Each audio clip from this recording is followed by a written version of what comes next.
Hello, ladies and gentlemen of the interwebs. It is me, Naven Gaming, and today this is not really so much of an episode of anything. Today, I thought I'd do something a little different. I thought today would be an interesting little activity to do. Would be like since I'm, talking about since I was talking about Space Marines 2, and I made a video entirely discussing the story and the characterization of that game. I thought, well, people might actually want to know a little bit more about my quote unquote background when it comes to writing or really storytelling, right? Well, I'm not so much of a writer per se. I'm more of like an aspiring writer. Well, at least I was. I kind of took a break from writing. I it's not that I don't want to write a story, it's just that I have plenty of drafts and none of them really published. I've only finished one, technically.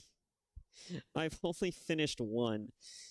And so what I'm thinking about doing is that, since I was playing Space Marines 2 and constantly talking about like how the writing in the game is sometimes a bit overlooked here and there, among other things, which I also realized that some of the people who had criticisms about the game's writing um, also made videos talking about like going in their in-depth reasons as to why they thought the way that they did about certain things, and it's like, okay, that makes sense. But that's neither here or there. My point. Okay. Anyways, starting over. So, I thought today would be an interesting time to talk about how media has, because I criticized it a little bit and touched on it a little bit in the Space Marines 2 video. Might as well make a video about it, right? Might as well go on a bit of a... This is more so like a rant than it is like an actual lesson planner or really anything that's scripted or scheduled, I'm kind of flying by the seat of my pants. I typically tend to do this because I don't have a lot of time to do shit, okay? I don't have a lot of time to do anything these days. Well, I've never did. But anyways, I'm getting far off the topic. So I thought, might as well start, right? Might as well make a video talking about like my ideas and reasons for how to write stories, right? From a shitter like me who's only ever written drafts and never really published anything or went about publishing them, right? So this is very much from the perspective of someone who is an aspiring author than really someone who has actually written or done anything or is even eloquent in his writing, right? So that's just something to preface, okay? That's just something to understand going into this. But I feel like that with the way current media has been writing characters, have been betraying characters so far, I feel like if you're this far gone that you need a random shithead on the internet like myself to tell you how to write a fucking story, then there's a fucking problem. There is a fucking problem. But yeah, so moving on, right? So let's go ahead and start with the first part of our little lesson planner here that I have on the side.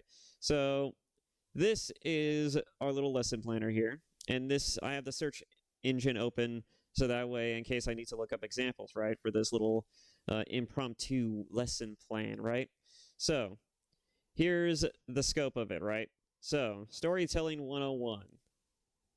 Maybe I'll even add this. From a shitter... wait, I can't actually spell that on YouTube, can I?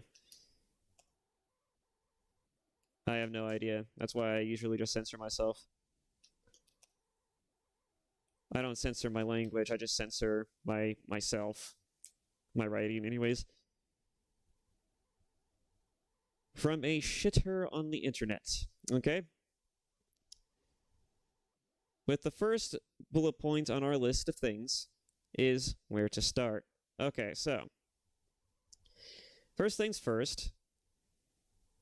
I'm sure this is also more so like how I go about writing. This is not so like I didn't pull this from anything. This is very much how I write stories, all right? I didn't add that. I'm sorry. again, this is very impromptu. I just thought this would be a fun little thing to do just for the fuck of it, right? So, and just to shoot the shit and just get some opinions about how I look at stories, among other things, right? So, anyways, so just a fun little divergence from just making video game content, and plus it's easier for me because then I don't have to focus on talking and playing video games at the same time, and plus I like talking out loud to myself, kinda. I like thinking, and I usually think out loud to myself. If that, I know that sounds I know that probably sounds kind of weird, but it's true. I think out loud. I more so concentrate when I have my thoughts projected than if I do kept in my mind. And instead of being in my mind space, it's more so like out in the open, right? So, anyways, moving on. Sorry for the constant sidetracking here, but that's kind of what you're going to be in for. I am not a very consistent person. If my videos have shown you anything, is that I am not a very consistent individual. But anyways, so here's the start for our rants. Where to start? Okay, so here's how I go through writing stories. Okay, how I write a story is simple. All right, when it gets around to beginning, like, how do you write a story, right? And I'm sure you hear this from across all different aspects of both the internet and from different professors, people who have actually written stories. They'll probably say something similarly or pretty much the same thing, right? They'll say things like, "Oh, well, like, how do you begin to write a story?" Well, every story, at least for me, begins by asking a simple question. It starts from a simple question. And that question is usually something random. Like, let's say, for example, like, if Luke Skywalker didn't blow up the Death. Oh, wait, I'm sorry. It wasn't. Oh, I'm sorry. It wasn't Luke Skywalker. It was fucking Anakin Skywalker. Anyways, no. Anyways, move. I'm kidding. But point is, if Luke Skywalker did not blow up the Death Star, and it can go from like asking a simple question like that to something else. So if the question was, what would happen if Luke Skywalker didn't blow up the Death Star, or what would happen if Luke did join his father, and near the end of Return of the Jedi, right? Like, it's all it's a bunch of questions like that. Like, you ask yourself, like, what would have happened if this happened? And, there's a lot of, and that's actually Star Wars is a really good vehicle for asking these kind of questions, because Star Wars always has such really well-developed characters, at least before Disney. Anyways, Star Wars has always had fascinating characters that are usually very consistent across the board and usually evolve and progress in very unique and interesting ways, to where you kind of want to ask questions like, what would happen if this happened instead? What would happen if he chose to do something else, right? If this character did this thing, or if this happened, like, you always ask yourself questions about, like, what could have been. And Star Wars has a fandom that, at least there is one channel that actually bothers to talk about the what ifs of Star Wars. Like, what if Anakin Skywalker did not de-hand Mace Windu and prevented him from killing Palpatine by near, like, midway through Revenge of the Sith, right? Or near the end of it. I don't remember which placement that was. Like, how different would the course of history have been if Mace actually, like, proceeded to try and kill Palpatine, but then but either he kills him or some other shit happens, right? Or, what if Anakin didn't even confide in Mace Windu, but rather he confided in Master Yoda or Obi-Wan? Like, again, I'm a bit of a Star Wars nerd. All right, but you get what I'm saying. Like, it all starts from asking a simple question. And with Star Wars, there is actually channels devoted to trying to answer particular what-if questions. Like, they actually do ask questions. They make content around it. Just like, what would happen if Luke Skywalker did join Darth Vader at the end of Return of the Jedi? What would have happened, if Anakin Skywalker did not de-hand Mace Windu or confided in Master Yoda instead of Mace? Like, these are questions that some people actually bother to make content out of. You got YouTube videos out there that actually try to address these, and it's such a and I too have always asked myself some questions like how different would the story would have been if things just happened differently, right? Because there's so many moments in the Star Wars franchise where you just change one little thing and it creates like a domino effect of like a cavalcade of other things, right? Because everything's important in a Star Wars movie. There's no such thing as like a throwaway scene. Every scene's important. Well, I guess except for episode two's like weird sort of like factory scene, but you get the point. Every scene has purpose in Star Wars. And that's the part that I really like about Star Wars is that they actually reward, a type of like actual thinking. But anyways, I'm kind of getting off the topic. So it always starts, getting back to the point, from a basic question. All right.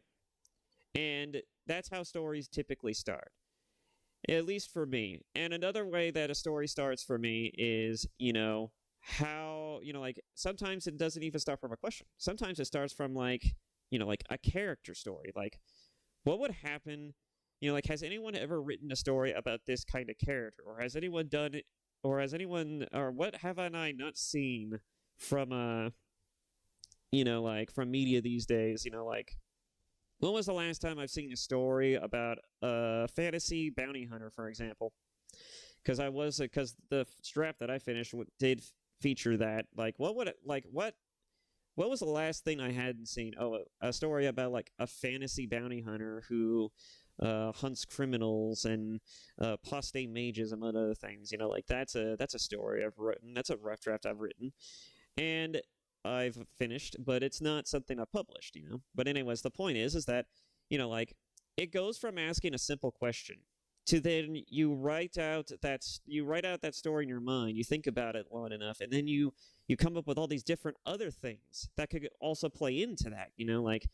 Again, going back to the example, what would have happened if Anakin Skywalker didn't cut off Mace Windu's hand? Well, then it's possible that Palpatine would have died, right? And so let's say if Palpatine did die, what would have that created? Oh, well, the Jedi Order would still be around. The Sith would be forever destroyed, and then what would happen then? Oh, well, then Anakin Skywalker's children would have been born. Luke Skywalker would have been brought up in the Jedi Temple. He would have most likely turned out fundamentally different from the Luke we know in A New Hope and the latter movies.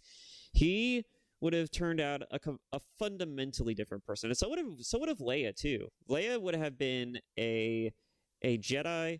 Luke would have been a Jedi, and they both would have grown up within the Order, and they probably would not be too aware of their familial heritage, because I doubt the Jedi would want them to be familiar with their familial heritage. But that's also an aspect that doesn't get explored in Star Wars, right? Like, we've seen brotherhood in the form of Anakin and Obi-Wan, but we've never seen literal sibling relationship and potential rivalry between actual siblings in the Star Wars universe, like actual two sibling Jedis in the Star Wars universe. That would actually be an interesting story to tell, I would imagine. But that's not the point. All right. So then, what would have happened to Luke if he grew up within the Order? Well, he probably would have went on to do other things. He probably would be solving problems related to other issues. Like maybe he, instead of fighting the Empire that would have existed if Palpatine had lived, he probably would have settled small skirmishes and, among other things, and probably would have solved literal government. No, Leia would have solved literal government corruption within the Republic Senate. And then Luke would probably be out there probably putting an end to slavery because, the Hutt cartels would be the only faction left that you could really pit against, the Jedi and the Republic in Star Wars. And so, what if there was a sort of not really a massive, but a small Cold War brewing between the Republic and the Hutt cartel? And what if the Jedi were the spearheads of this? And Luke was one of the people out there trying to put an end to slavery, trying to stop the Hutt cartels with their spice trades, among other things. Again, see how this works? You ask one simple question, and then it goes into a cavalcade of other questions and answers. And so fundamentally, how you want a story to go is simple. You want to ask yourself a question. What would have happened if this happened? Or what's a story that, or what would be a cool story to tell? Or, like what would have happened if there was a person in the world who did this thing? And, or like, what if there was a question, or what if someone like, like it's all a matter of questions, right? You just ask a question, and then you basically write out the answer. But like you write it out to the fullest extent to that conclusion, right? The whole point of a story is to arrive to the answer. All right. There's the question, there's the journey to the answer, and then there's the resolution. All right. And most writers would tell you, especially successful ones, would usually tell you something very similarly. They will tell you that every story should begin from basically asserting the crux of an issue, how to go about solving said issue, the journey to solving that issue, and figuring out what's the like the answer to this problem, and then the resolution, followed by the latter half, which is usually like you might even call like that. You might even call like that the victory run, right? It's basically like you see the fruits of the labor basically like being done, right? So that's how storytelling typically tends to work, at least for me. I like to write stories that always try to go about answering a question, and one of the things that I don't, and I got some examples that I could work with off the top of my head. Like, for example, like if you want an example of stories that like that don't do this well, let's pull up an example here. I'll go ahead and move myself here in just a little bit. Here we go. So one example of a piece of media that does not do this well, and this one's a bit of a throwback.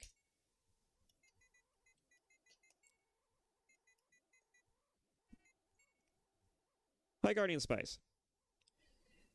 I've never watched the show, so I can't really, I can't really give real commentary about the actual, like, the actual show itself. But what I can definitely tell you is that it's, well, as this rating so clearly and eloquently puts it, it's kind of it's a one note. It's a one note show, and for good reason, because the show isn't great. The problem with the show is that, according to everyone across the board, including people who have actually reviewed it, who have watched the whole thing, they say the same thing. It just doesn't have a story. It's a show that has no story whatsoever. It has no point. There is no purpose. It is very much like characters going through the motions of doing whatever things is the fucking writers on the writing team thought would be a fun little thing to throw in to the show, right? At least that's how it feels. And the way people describe the show to me is consistent to that idea. It's like, okay, so what's this show about? I don't fucking know. It's about girls going to a magical school. Okay. What's the plot to that? Oh, well, there's apparently a guy or somebody who's in the background always plotting things but never actually doing anything, right? And it's like, okay, so where do we go from there? Well, not very. We'll have one episode dedicated to it probably, and it's at the end of the series, at the end of the season, right? At least that's how I remember it from the last time I've actually bothered to look at reviews for this show. But essentially, the problem with this show, from its inception, is that it has no plot. It has no story. Like this show was made very much by Crunchyroll. It was made by, it was made for the purposes of making Crunchyroll originals.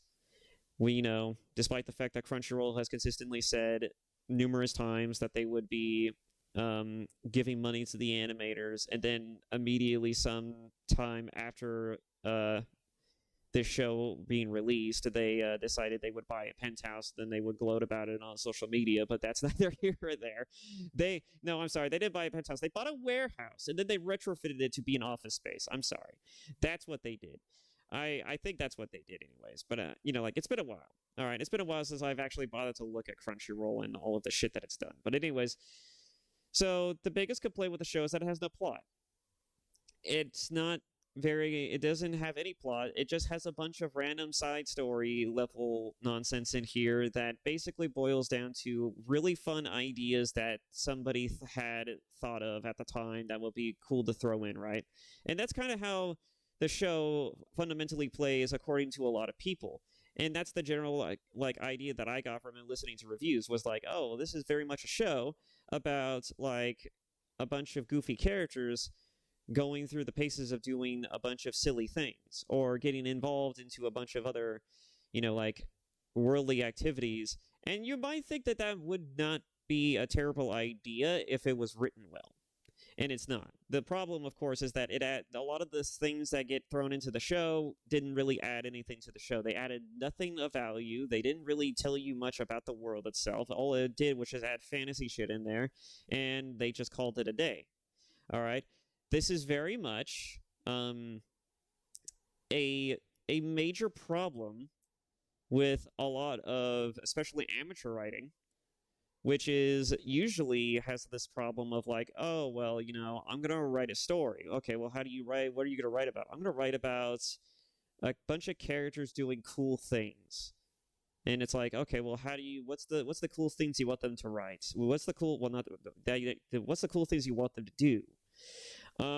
So I want them to go through all these awesome action set pieces, but I don't have any real idea of how to get there. I'm just going to throw these action set pieces in there, and I'm just going to write a story around that. It's like, okay, but you kind of need to really think about how you're going to get there. Like, okay, so what's your story about? I don't fucking know.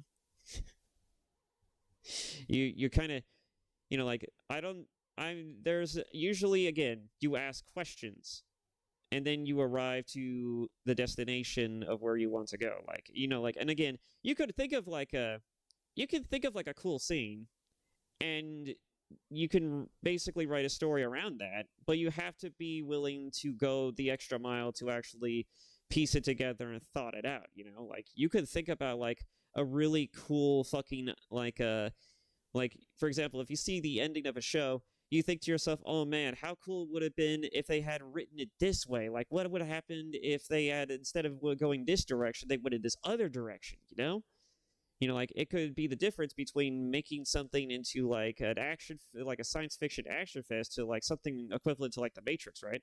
Or, like something at least complicated on a similar level. So the way I look at this is that when it comes to writing, all right, and when it comes to writing a story, like, you always want to ask yourself a basic question. Like, what's the story going to be about? How do you want to get to this point? What's the story you're going to have to create to get to that point? What are the characters going to be? Like, you have to ask yourself these questions, and then you have to write it through to the fullest extent of that conclusion. And no one really does that. A lot of modern authors and writers today don't really do that. They focus more on the fantasy, the ideal of the story, of where they want it to be, rather than actually focusing on meeting that out and actually putting effort into making it work, which is the problem that I have with it. And that's why I also prepared another interesting example. In least in my mind, when I was thinking about like how to start do the where to start nonsense, is like, okay, so if High Guardian Spice is the example of how not to do something, well, what's an example of how to do what High Guardian Spice attempted to do, but did it better, right? Clearly they did it better, and it was actually good. Well, there's this little show called Reincarnated as a Slime.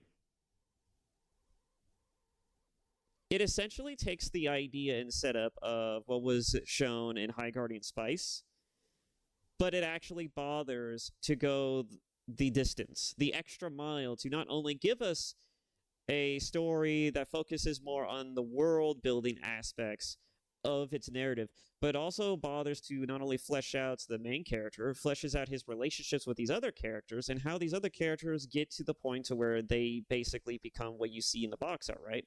It's it's very much a story about a guy who essentially dies in the modern world. It's your basic isekai fluff, right?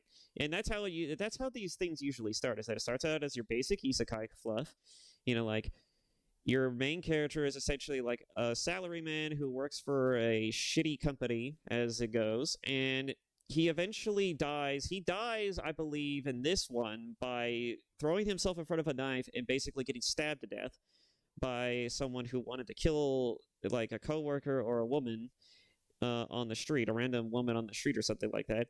Throws himself in front of the knife. He bleeds out and dies. Okay, but before he dies, he tells his barmate, his friend, his colleague from work, to go to his house and essentially throw his PC in the bathtub, which is the funnier detail of that exchange. But and they actually show a scene in the show where he does that. But anyways, so the show is essentially is a story about a guy who then wakes up in a fantasy world, right? And he's basically a slime. He starts off as a slime, but he gets like this weird sort of like he still keeps his mental faculties. He still remembers who he was, and he's just essentially just a slime in a fantasy world, right? That's just how it sets itself up. That's how it transposes itself. But one of the interesting factors about this show is that it then goes from that to then he meets a fucking dragon that's sealed in a cave.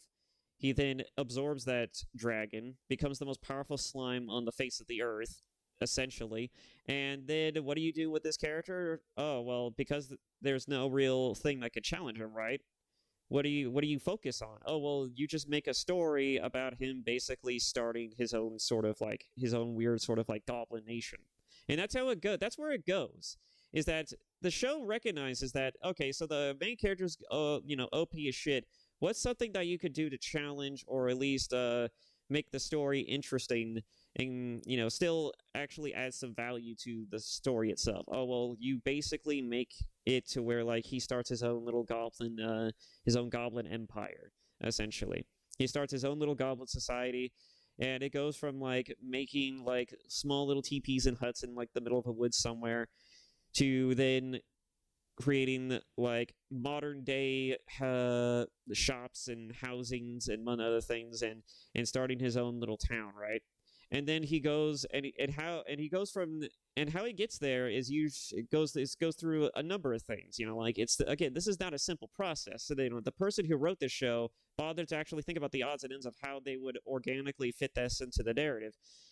So he goes on a large journey. He to essentially like I believe it starts off where he runs into a retinue of humans in the middle of the forest, and it goes from that to where like he helps them get to like underground like cave kingdom of some sort. He establishes a weird trade agreements with one of the smiths there, and then that smith gives him resources or establishes a trade rapport with him, and then he basically starts building his own cities and town right there in the middle of the forest with his little goblin army. And one of the things that it does is that it goes from doing all of this to then building up, like, he then finds other monsters. He then, like, because he's such a powerful figure, he then gives them names. The names make them more powerful, and it evolves them and makes them stronger, makes them look more human.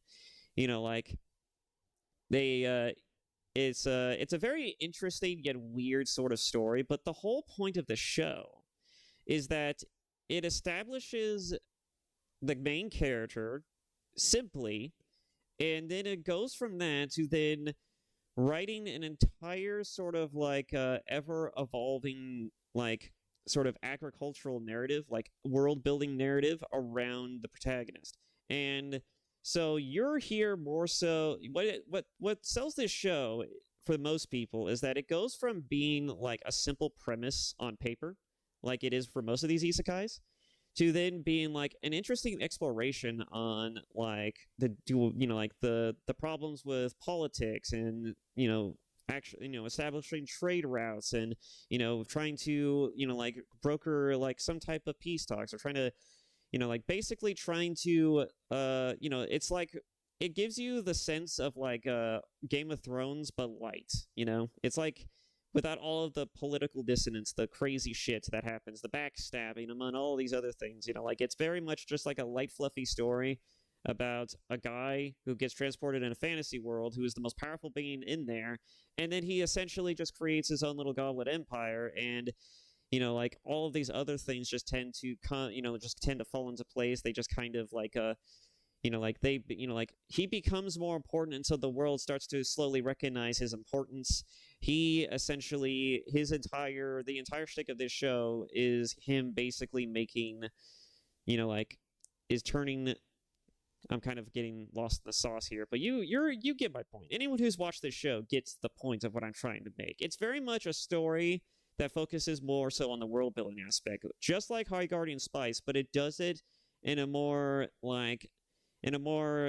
fluffier, in a more concise and nicer way. It's a more coherent, and it's logical. It makes sense.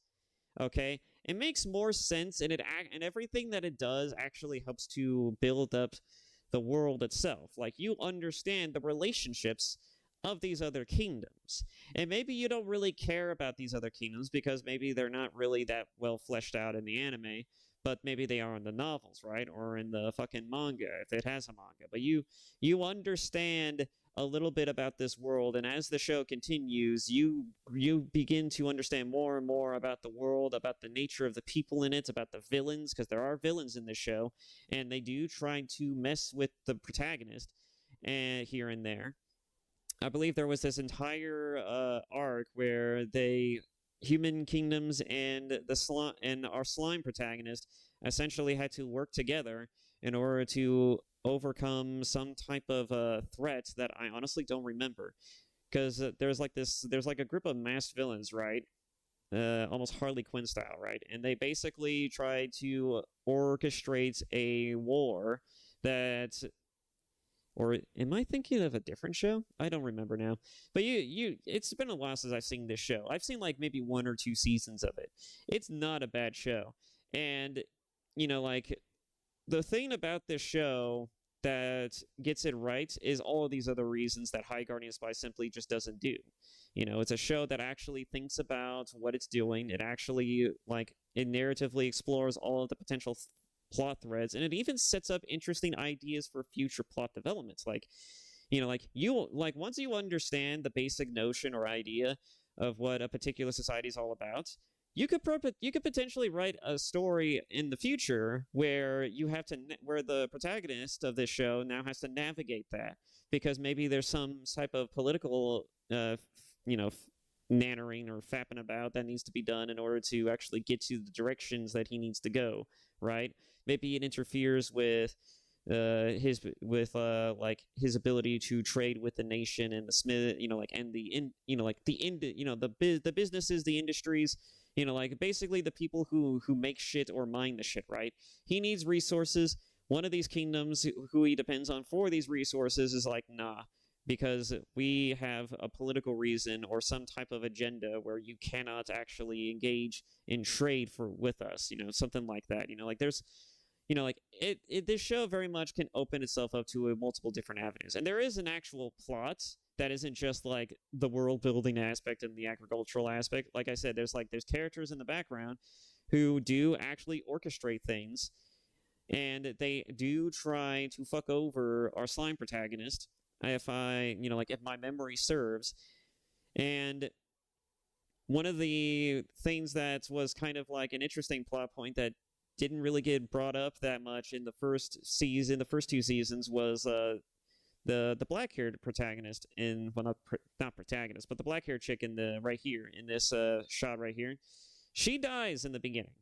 Like, he ends up meeting her, and she ends up passing away due to some nonsense. And she was a slave to these people. The people that I was talking about manipulating shit beyond the background. She was a slave to these people, or something. Like, she was indicted into their weird little cultish order, and then, like, she went from, like, she went from being like a part of this little cultish, like sort of thing to like being I think she was an actual like hero or something like that, like someone with a no like with the level of notoriety. I don't remember, but the point is that like she ends up helping this our slime protagonist here and there, and like they establish a nice little relationship be that when she eventually does pass away, and she also has a tragic backstory. Like she had the same sort of beginning that he did. Now I think about it, like she was also transported to this world upon death or something like that. But because she transported as a human and she happened to be selected for the position that she was in, like she's basically like the only if the context of the show is to be if I remember it correctly, like she was the only Japanese woman in a fantasy world where where it has different where it's multicultural, has different things, different spices added to it, right? And so after she dies, our main character basically absorbs her being, and he then essentially has a human form that he can switch between, which is why you see both the slime form and the human form here. The human form is androgynous as fuck, but like that's kind of because he absorbed this chick here. I would imagine. I have no idea.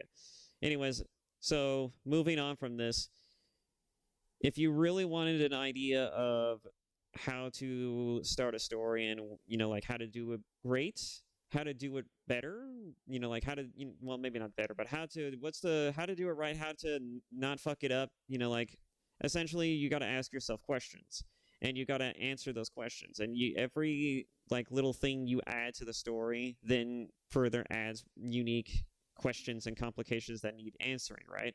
Like writing a story is essentially like asking a simple question to then writing a bunch of answers and questions to get to that answer. That big answer of like, how do I go from point A to point B? You know, how do I solve this problem? Oh, well, I need to do all these other things to solve this problem, which leads to me having to deal with other things that involve getting to this answer, right? That's essentially what a story is. And that's basically how I look at, how I do the writing process, right? I look at things from like, well, what's an interesting character I could write? What's an interesting world or an interesting idea for like a set piece for a show that they didn't explore? Or, like what's unique in different avenues and ways that you could write a story that other people simply have not? Like it always starts from asking a simple question. And you just basically write a narrative around answering that question. So let's move on from this topic. The next thing we want to talk about is, let's go ahead and add that bullet points in here. Characterization.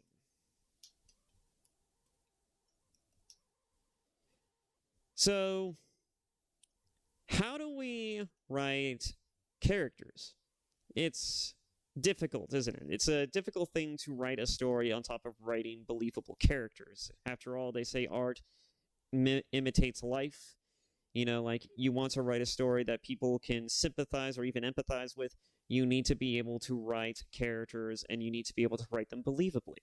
Having an interesting idea for a story and set piece is one thing, but you need to be able to nail the characters, because we have too many stories today where the character writing is goddamn atrocious.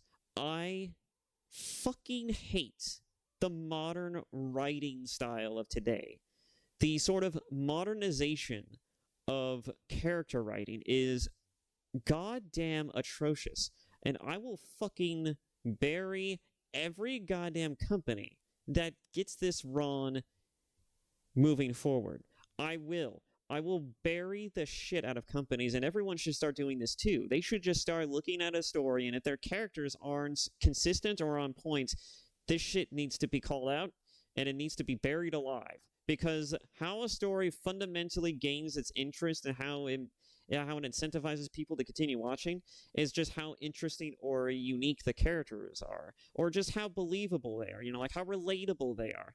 And a lot of people, when they hear things like believability, relatability, or immersion, or all these other aspects and things, like they always miss the essential point, which is you don't write a character by thinking of something like something you could think of a simple idea, right? You could think of a simple idea for a character, but you don't want that to be their identifying quality.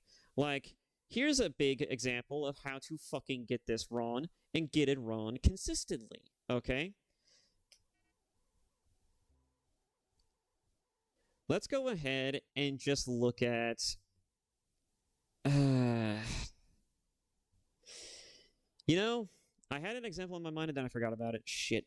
Hmm.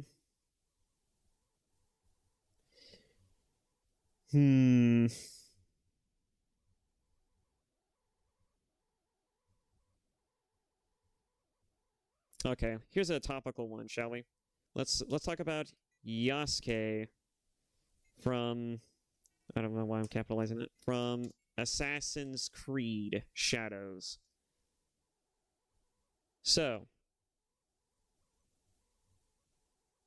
this is our guy. This is our boy. This is Yasuke. This is the character that is currently on everyone's shit list right now. It's on everybody's radar. Why is that? Well, it's because he has the double whammy, ladies and gentlemen. He is not only a character who exists out of contrivance because my diversity reasons, but he also is just, like, he doesn't make sense narratively. Like, let me just put it to you like this. Okay, so this is Assassin's Creed. All right, we're gonna have to preface this by talking about and getting into what Assassin's Creed is, because I know someone's gonna fucking say this to some degree in like either the comments or just in general, because you see it everywhere when it comes to this discussion of Assassin's Creed, right? It's like, oh, it's the fucking Assassin's Creed. It's like it's a series about taking creating historical fiction and having a fictional story within a historical setting, all this other shit, right? And it's like, but no. All right, we need to address the elephant in the room that isn't this, and need to address the elephant in the room of like what the fuck Assassin's Creed is and what people sell it as. Okay, at least how Ubisoft used to sell the series as. Okay, Assassin's Creed used to be a series that was very much about having a believable historical setting for a fictional story.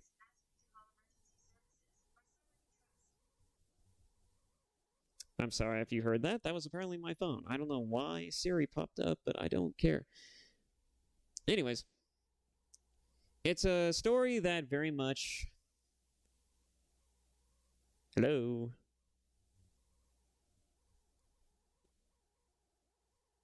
Oh god. It looks like my it looks like VTube Studios is having an aneurysm. I looked away for 1 second and now it's lost tracking. Okay. Let me fix that for a second. Uh-huh. Uh-huh. Uh-huh.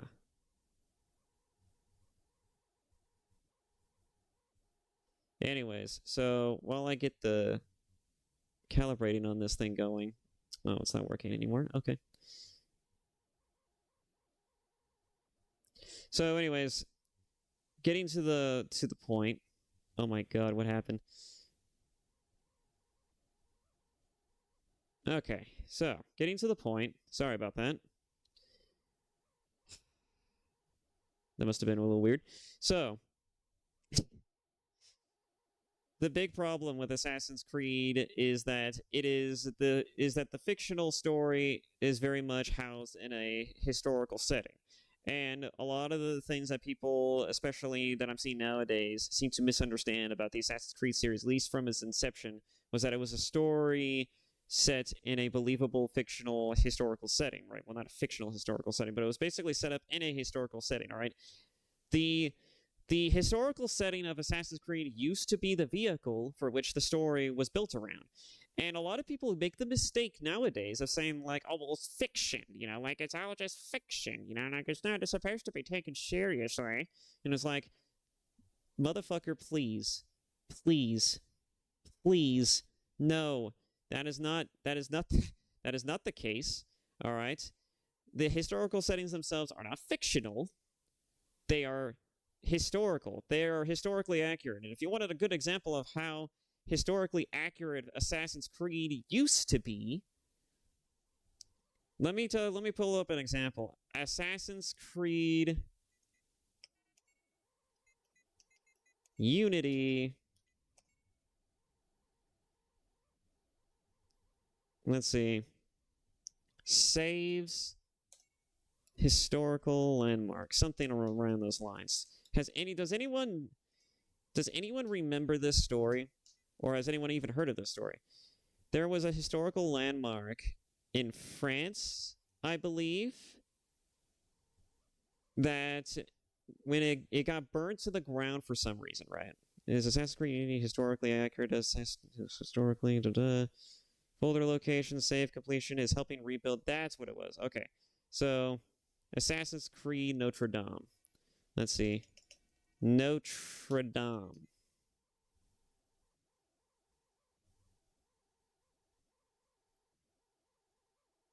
This Summer Olympics and revived an old story that Ubisoft models of Notre Dame Cathedral made for 2014 had helped rebuild the cathedral after it caught fire in 2019. It's not true. Oh, it's not true. By Polygon?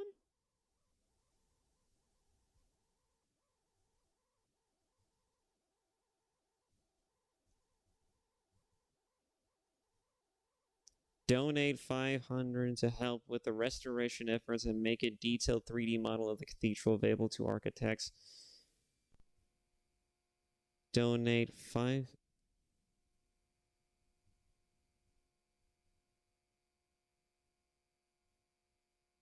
That was by ArtStation.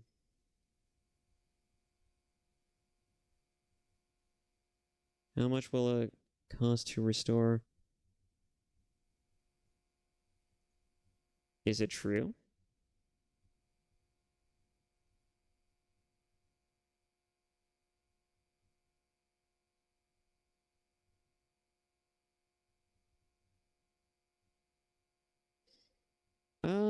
You know what?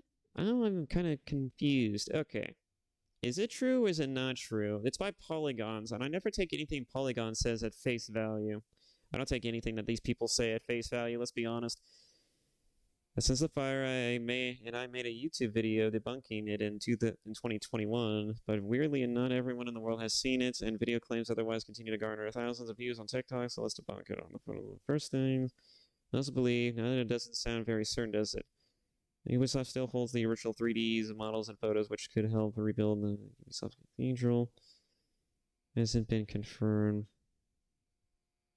Well, veteran games journalist is writing for The Guardian. Okay, that's a fucking source.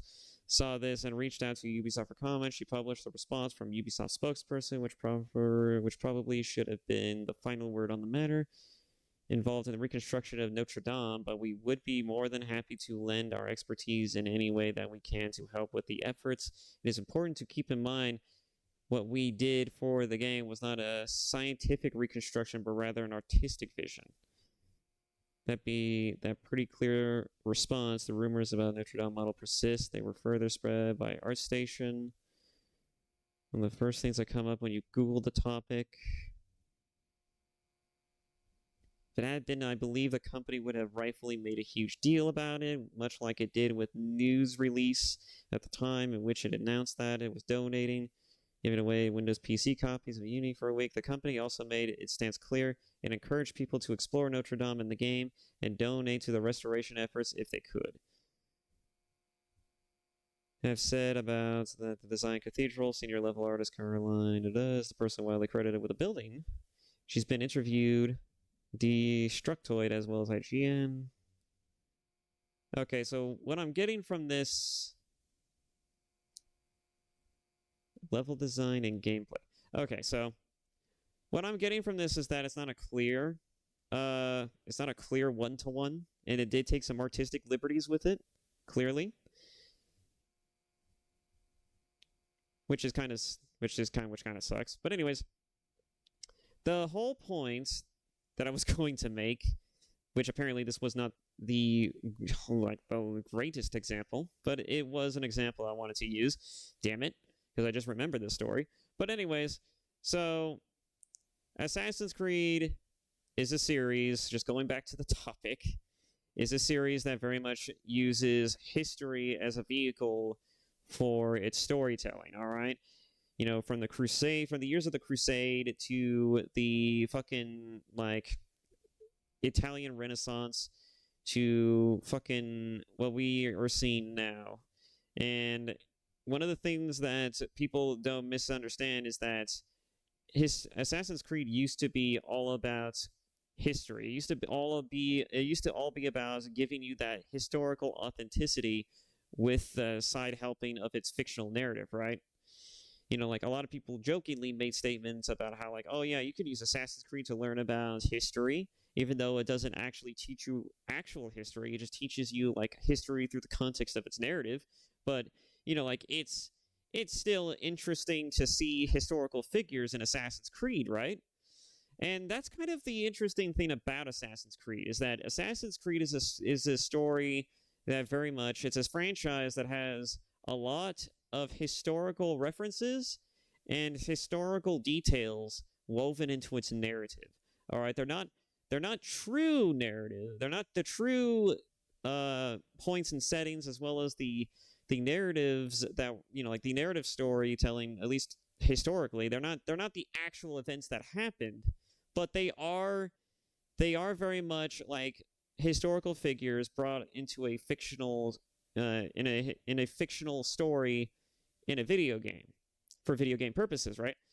So that's what Assassin's Creed used to be. It used to be a game series that very much like highlighted the authenticity of its historical nature for the purposes of telling a story. And so one of the things that I get bothered by when it comes to how people tend to view the Assassin's Creed franchise is that it it's just pure fiction. You know, like it's not meant to be taken as literal historical facts. And it's like, well, yeah, that's true. That's not the point, though. You know, the point is that is it believable? And one of the things that I have a problem with when it comes to, especially with Assassin's Creed Shadows, is that it's very much has a lot of problems that I'm seeing being mounted by it. And one of those things being like it doesn't, like it's kind of buggy. It looks a little janky in all of its, in all of its trailers, its premiere trailers. It's and also the fact that Yasuke, Yasuke is very much a samurai. And if I remember correctly, in a setting that doesn't really have samurai, if I remember correctly.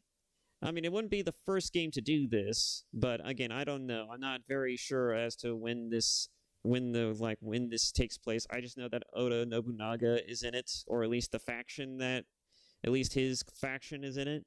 So, and that Yasuke is basically a part of that faction because, like as you can see right here in some of these images, like he very much wears armor that reflects his, like his what was that bug just now? It very much has like all of Oda Nobunaga's like clan memorabilia all over it. Like this is all like it's all stuff that you would see if you were to look up his crest, right?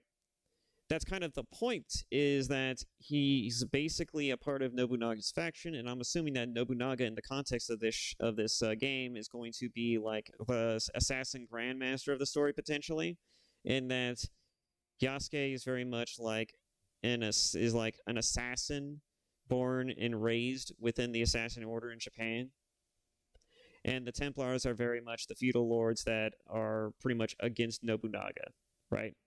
And we have to understand one of the interesting historical contexts for this game is that is that, well, not for this game, but in general, is that Nobunaga is not seen as like the hero. He's very much a villain. They called him something equivalent to like the Demon King in Japanese history. Like he's very much like a very influential figure who wanted to burn Japan to the ground and then essentially uh, build it back up again with a new modern sort of styling twist, among other things, right? He basically wanted to upend Japan and replace it with his own sort of rule or something equivalent to that, right? I'm not exactly a historical nut, but that's kind of the context we're working with here. And the biggest problem that Assassin's Creed Shadow has is that Yasuke is a character who serves a sort of like a double whammy of problems. He's very much a character who doesn't work within the cultural aspects of the series, but he is also a character who, like, historically is rather nebulous and no one really knows very much about.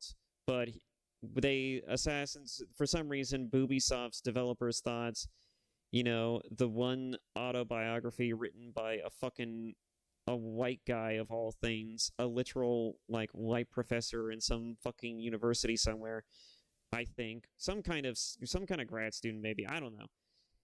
I seen his name be float around, but I don't really care enough to really bother researching the guy. But he basically wrote an entire op-ed on the guy, and that op-ed became like the new historical fact for most people outside of Japan, and it's why you see him being featured in some of the most recent media these days, is because, like, they're running away with the narrative that was told in the book about him that essentially makes him a samurai when there really wasn't. And he really wasn't. Like, there is no real historical evidence of who he was, what he did, and most people can definitely, hypothesize that if there's generally a lack of information about the guy, it probably means one or two things, right? It probably means that he wasn't important enough to be written about, right? Right?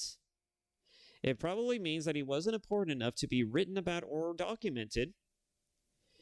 And the other factor of this is that if he was a fucking samurai, you would think you would see more historical art as well as writings depicting a tall, dark individual clad in samurai armor, right?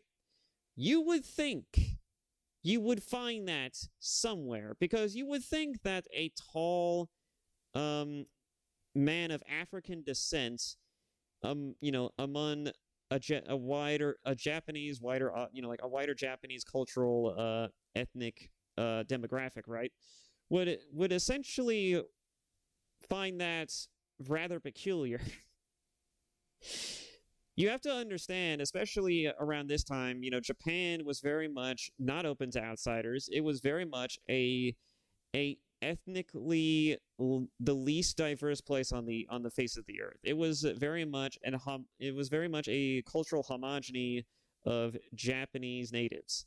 There was not really any white people, African people. There was no one in Japan who was racially diverse.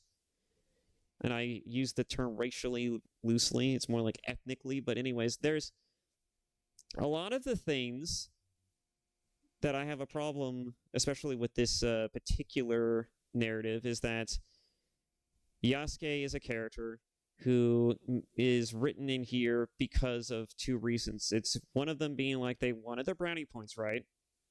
And the other point was that they basically made a character who is potentially historically accurate to be to be the helm of a fictional story, right?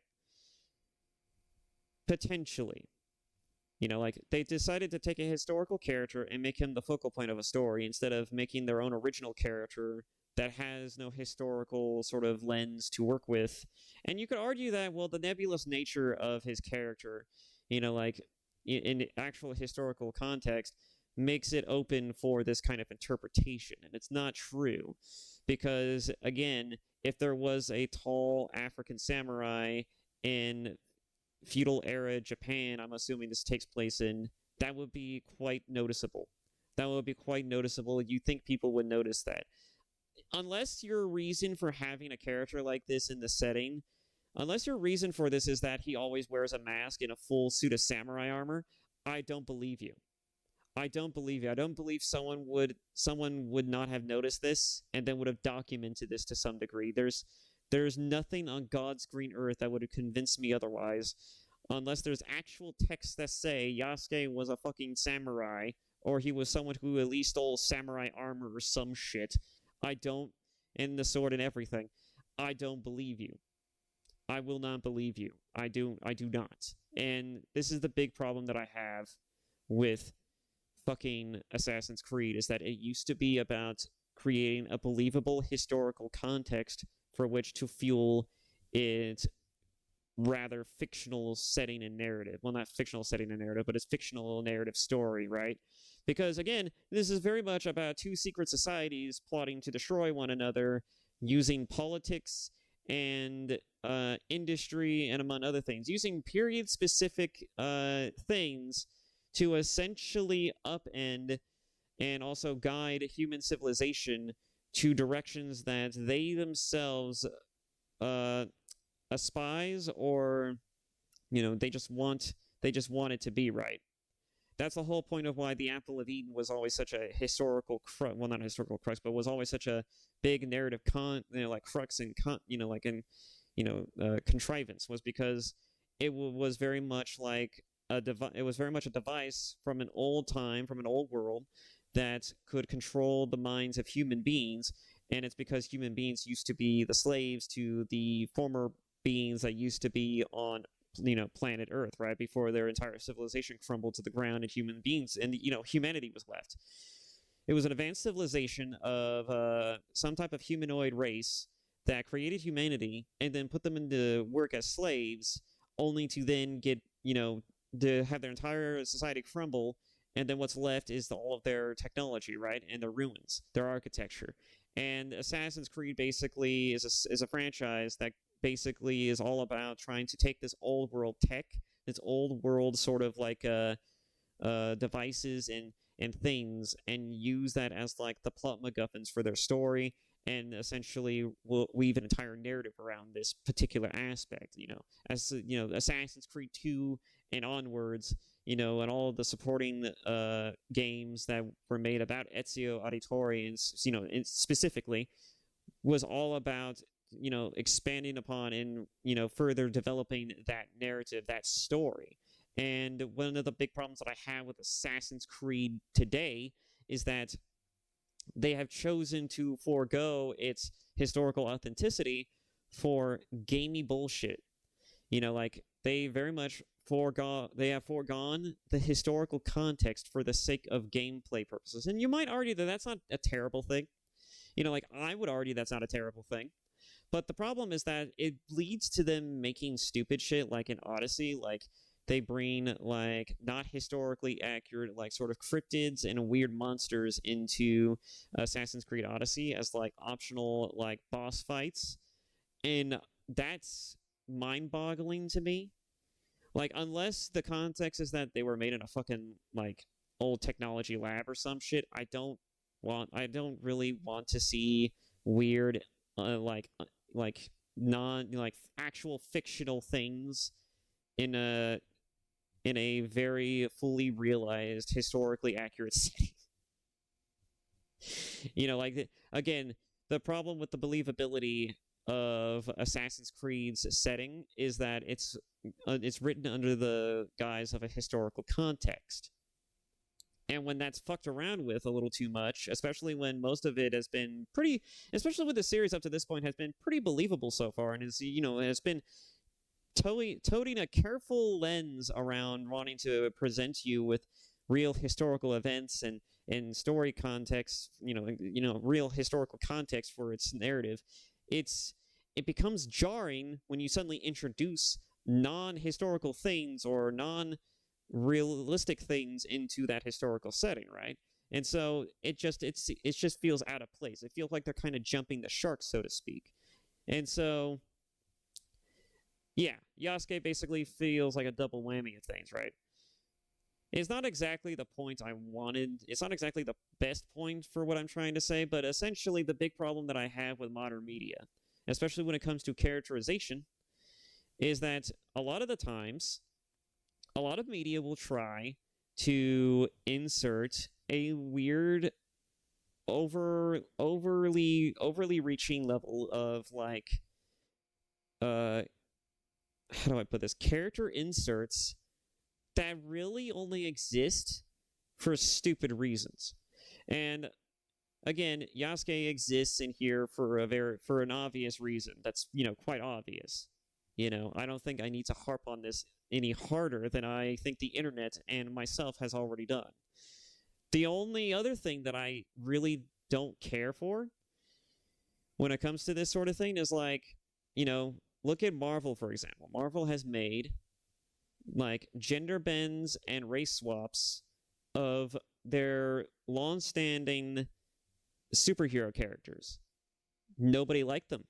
Nobody bought the comics. Nobody wanted to see them. Riri Williams is a testament to this. Nobody cares about Riri Williams. Nobody cares about female Iron Man, also known as Ironheart, or whatever they call her. Like, nobody cares about this character because this character, for the most part, and from what I've heard from most criticisms, is that they are arguably written horribly. They are written more so like a caricature than a character. And that's kind of the problem, is that their personality is either one note or it's overtly antagonistic, or it borders on between being narcissistic to just straight up callous. You could have a strong female protagonist, but you cannot write her like a garbage human being.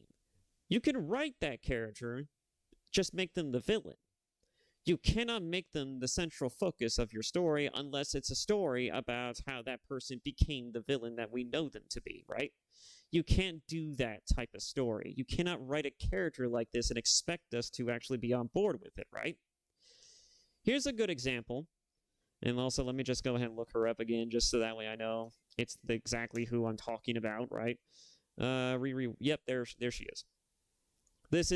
This character is not exactly very well liked for a multitude of reasons, but one of those being the major criticism. But here's a character who arguably has who's been a part of the same initiative, but is widely regarded and has proven to be the standard, who has proven to be the example of how to do it at least somewhat well, right? And that character is Miles Morales. Miles Morales is a character who a lot of people could recognize as being actually relatable, because, the problem with the well, actually, I wouldn't even say a problem.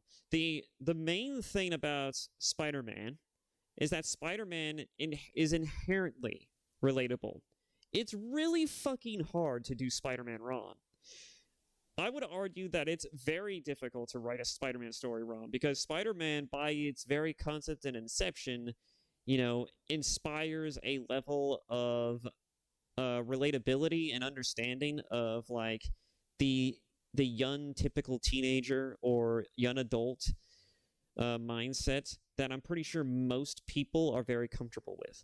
And again, this is just like most of Spider-Man stuff is usually is very typically surface level. Like you have to balance work life with your job. You have to have a life outside of your hobbies. You have to have a life outside of your job. You have to balance all of these things on top of the fact that sometimes things just happen to where like you kind of have to take priority over some things over other things. Like Spider-Man is a great vehicle of how to tell a relatable story without needing to think too hard about how to make that relatable, because it's just inherent. All right, the story of Spider-Man is inherent to all modern day peoples across very different spectrums of demographics, of ethnicities, of just about any culturally significant lens you could potentially place it under. Spider-Man is a great vehicle for telling a young adult story. And the main problem with that I would argue with Miles Morales' story is that it's a little bit too samey to Spider-Man, to Peter Parker's original origin story, but you know what? It at least plays it, like a little differently by making like the reason for his Spider-Maning and the character who essentially like inspires him to be a better person being also the main villain of the story, right? Unless you're allowed to talk about the Insomniac PS4 version of Spider-Man, in which case that one has a little bit of a different origin for his character, but you get the point. Like he's a character who very much is all about doing the right thing despite the consequences it may have and repercussions it may have over his daily necessities in life. And Miles Morales has very much a similar sort of tone and backstory for his reason for existing. Like the thing that makes Miles Morales succeed, where other writers have attempted to do something similar with Marvel characters and have simply failed, is that it's really hard to get Miles wrong. In fact, I would say that even if you were to write, like, say, like an Asian version of Spider-Man, like if you were to make Japanese Spider-Man that isn't the wacky version that we've all seen the memes of online, like if you wanted to write a Japanese Spider-Man, you could, and you could do it very easily just by taking a small Google search and just being like, what is it like living in Japan? What is it like, like being a Japanese salaryman or working in Japan? Like, what are the main things that people do? What are some of the common things that happen to young people in Japan? If you just take even a cursory glance at Japanese society, you can easily make a Japanese Spider-Man story around a very relatable Japanese sort of context. And I think that you could easily do that if you wanted to, but but again, we're focusing on more so like what has been proven to be, that exists and also has been proven to work. Like Miles Morales, he is a new Spider-Man character. He's an alternative to Peter Parker in every shape and way and form that's also kind of similar to Peter in almost every way, but just being defined as his own character. And that's the problem that most writers today simply lack, is that they cannot define their characters simply by being their their own sort of like character without it coming off as like being like trying too hard, right? And Miles is a character who's a bit of a nerd like Peter. He's basically like Peter in every way, just he's just more relatable because of the fact that he's a nerd, right? Like, Miles gets away with being like Peter Parker simply because, Peter Parker as a character is just relatable as hell. And so Miles Morales being kind of like Peter Parker and also being slightly different in the sense that his costume's different, his personality is a little bit more reserved, like he's not always making quips and cracking jokes. Like Miles works as a character because he has aspects about him that defines the makeup of his character. And that's something that people have picked up on. And that's something that even the writers were able to do a lot more easily than most other Marvel character authors, is because they see the assignments and they recognize what needs to be done with the assignments. And like the Miles Morales author, whoever the author was who made this character, who conceptualized this character, understood the assignment and decided to, he just aced it. He just decided to do it and he aced it. The problem with every other character is that it feels like they're written by people who don't understand how to write characters. They don't understand how to write good characters. They don't understand how to write characters who seem like unique or interesting or like morally applicable to what they're supposed to be doing and how they're supposed to be acting. Even DC, the staple of the ideal versus the if DC is very much shows you the ideal of superheroes, the Marvel shows you the potential believability and realism of their heroes. Like, not necessarily in the sense like, oh well, our heroes are could exist in real life. I mean, some of them could. Like, you could probably imagine that a Iron Man could exist if there was a tech genius like Tony Stark, but they're like more so these characters are just written more believably. They're just more they feel more like people. DC focuses on the ideal aspect of superheroes, whereas Marvel focuses more so on the humanistic aspect. And so DC has also gone into trouble with this by the way that they write, like, let's say, like Superman sometimes, or how they write his son. Like his, like, I've seen some interesting little snippets and memes where instead of doing the right thing, instead of doing the superhero thing that Superman is known for, like his son, I believe Jonathan Kent, doesn't actually bother to do the superheroing, and instead there's like a meme out there where instead of doing the job of saving the people, he's instead like promoting like some type of like he's promoting some type of like save the planet nonsense. He's basically like what do they call those? He's basically a fuck, I can't even remember what they call those people. Anyways, point is, he's a moral like self-aggrandizer rather than just being like a decent superhero and being a decent person. He's not like his father Clark. He's very much who embodies the ideals of what being a superhero stands for, or at least what being Superman stands for, right?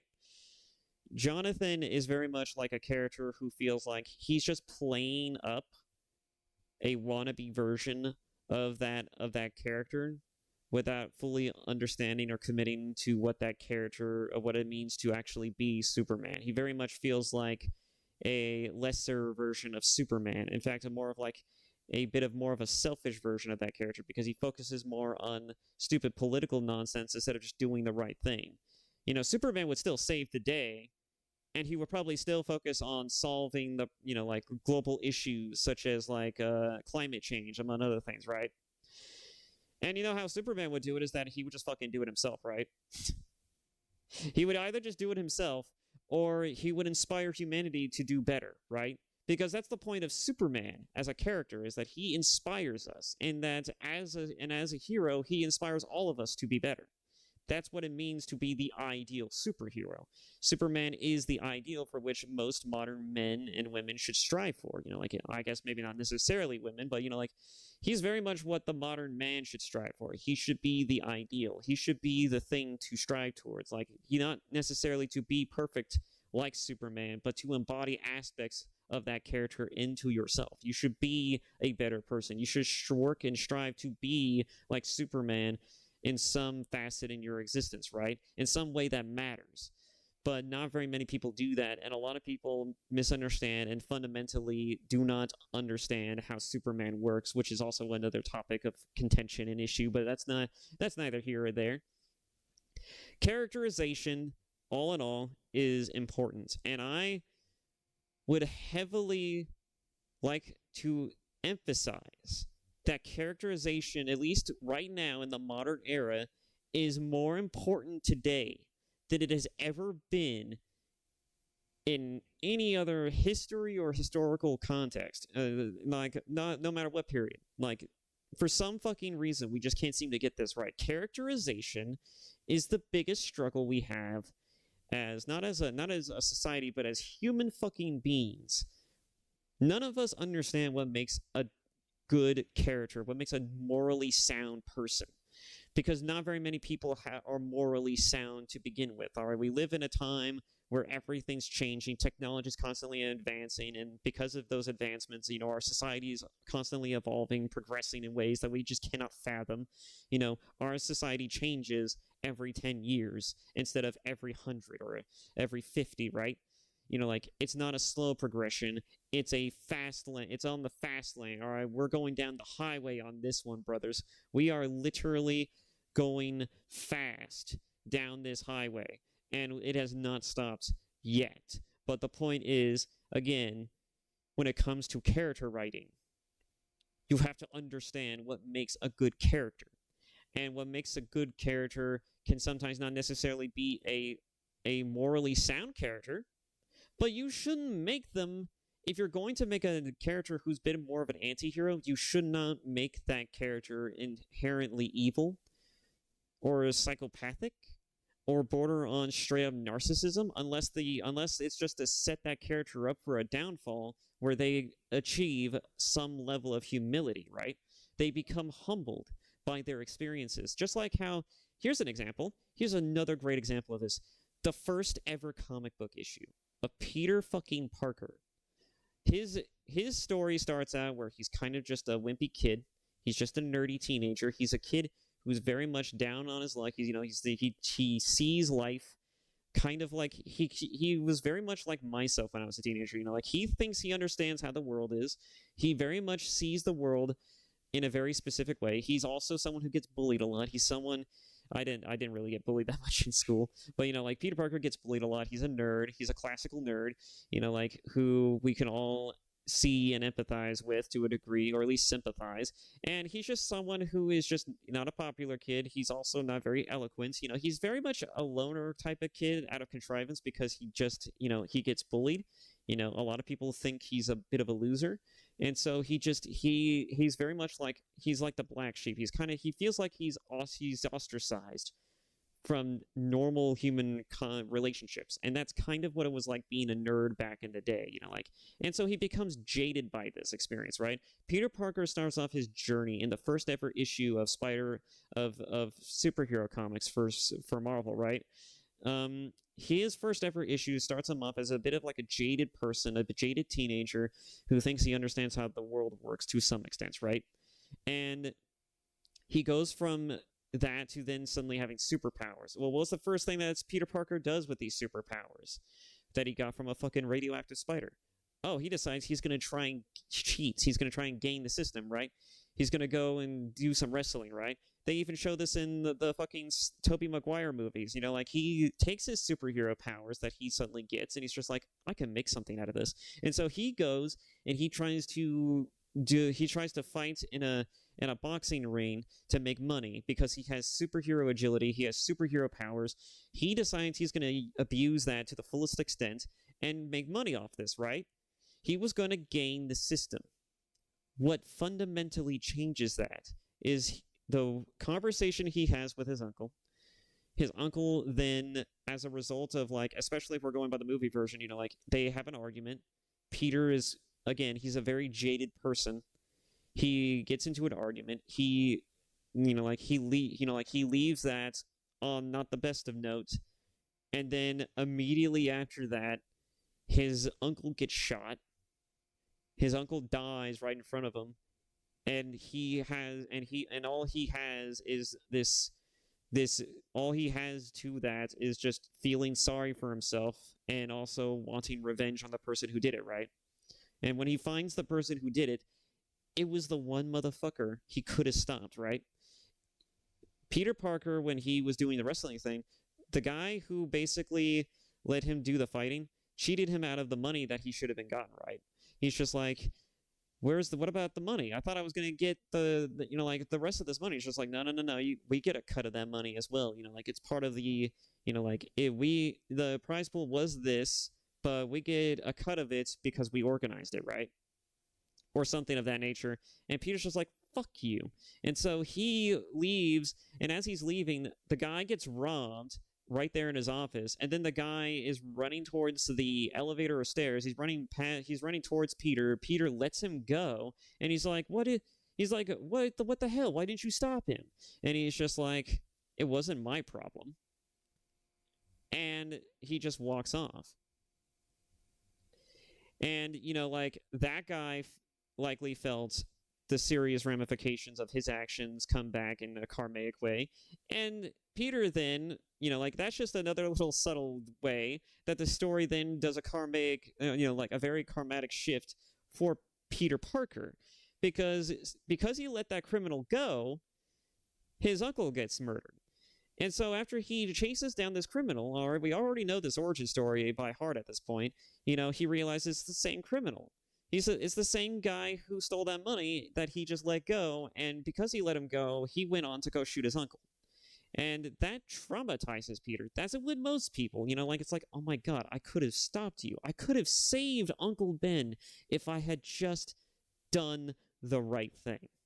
And that's the point of Spider-Man. That's the point of the origin of Spider-Man, is that Peter learns the hard way of what happens when you choose not to do the right thing. When you have the power to do something and you choose not to. This is the result. This is the problem of what happens when you have all of the power to do something and you choose not to use it to the fullest extent of your ability. And Peter knows this. He recognizes this. That's why when he decided to become Spider-Man, the local superhero, the vigilante hero, your friendly neighborhood Spider-Man, he does it because he wants to save people. He wants to actually save people. He does it because he's inspired from that traumatic experience to want to help people in the way that he did not help himself when he had the power to do it and he could not. He has both a traumatic reason for why he wants to superhero, and he has a real reason to want to do it. It's because he wants to be a different person. He sees the error of his ways, his way of thinking, and he motivates himself. He chooses to be a better person. This is the point of Spider-Man. This is the true inherent quality of Peter Parker as a character, is that he very much is not only Spider-Man, but he's also Peter Parker. And a lot of the things in his personal life inspires how he approaches things as a superhero. And that's one of the greatest marriages and dualities between the sort of the mask we put on every single day versus the mask we put on when we're, when we're taking care of personal business, right? It's like this is a character who embodies both. He embodies both the humanistic aspect and also the ideal, the sort of like the business. He very much is the embodiment of the idea of like what you need to be, what kind of warrior and what kind of person you need to be in order to challenge the world around you. And I could go on and on about this, but the point is that, like the fundamental crux of Spider-Man is that he is a flawed character. He is relatable because of that, and he is infinitely more relatable than most superheroes because of the fact that he is not perfect, and he genuinely makes mistakes, and he learns to rise above them, and he corrects them consistently all the time. He's more relatable and more interesting of a character than arguably Superman or even Batman, but what makes those characters iconic is very different and is very unique to them versus versus Miles and Peter Parker. But yes, all of this is just to go back to the essential point. Characterization. This is the most important thing we need to master as writers and as people who want to write stories. If you're someone who aspires to write and you're someone who works in a studio or works in any sort of official capacity, right? You need to understand this one simple key thing, because I'm seeing this problem consistently and I don't want to see this problem in media ever. Okay? I've seen it. I've seen the flaws of it. I've seen the mistakes of it enough times to make an entire list just about that. I don't need to see more of it. All right? We don't need more mistakes like the Star Wars sequel trilogy. We don't need more mistakes like fucking Riri Williams. We don't need more mistakes like how they did Captain Marvel or how they did just about any other fucking female character in any other fucking franchise, right? Not like Terminator Dark Fate or whatever, like we don't need characters who are strong and embody like a very like a diatribe aspect or a weird caricature of like what a strong quote unquote character should be. No, what makes a strong character, what defines a good character is good characterization. And how do you make a good character? If you want to make a character who's relatable, look at these characters. Look at Spider-Man as just the premier example. You can just look at Spider-Man and you will see inherently what makes a character relatable, what makes him more sympathetic, or even empathetic. You don't need to go that far to figure out what makes a character so beloved or so popular, or what makes them work, especially with a character as easy to get as fucking Spider-Man. I mean, Jesus Christ, people, we don't need to fucking make mistakes this egregious when we have characters who easily, if you were to just change the superhero aspect of it and just erase it, maybe even entirely, you could easily just write a story with a similar sort of plot progression as this, and it would work. It just would work. All right? It just works. You don't need to fucking think that hard about it. You just need to understand what makes it work. And these characters, Spider-Man is how you make it work. Anyways, I'm getting lost in the sauce again, but overall, characterization, this is the most important thing I want people to take away from this. It's because, in fact, I should probably move this higher up on the list. Actually, this is really a tier of things to really that of importance, but you get the point. Characterization is important, very important. Maybe, you know what? I'll just what I'll do is that I shall just underline it. Where's the underlining? I thought there was an underline function. Insert character code. What is this? Okay, never mind. Point is, please write your characters well. Please don't make them stupid. Please don't write them fucking retardedly simplistic or stupid or just broken as fuck or even just rather insulting. One thing that I didn't bring up when I was talking about Yasuke earlier was that they also made him when I was talking about the double whammy of things, he's more so like a triple whammy if you think about it. Now, if you wanted to just put all of everything that I said about him being historically inaccurate or potentially inaccurate or just culturally just wrong, if you just want to wrap that under one bow, the other aspect of him that is also kind of annoying is that he also in his promotional trailer they very much they pretty much gave him a soundtrack that is they gave him a hip-hop soundtrack, and if that doesn't scream, hey, fellow black people, I don't know what does. I don't know what screams, hello, fellow black people, than that. Hello, my African-American friends.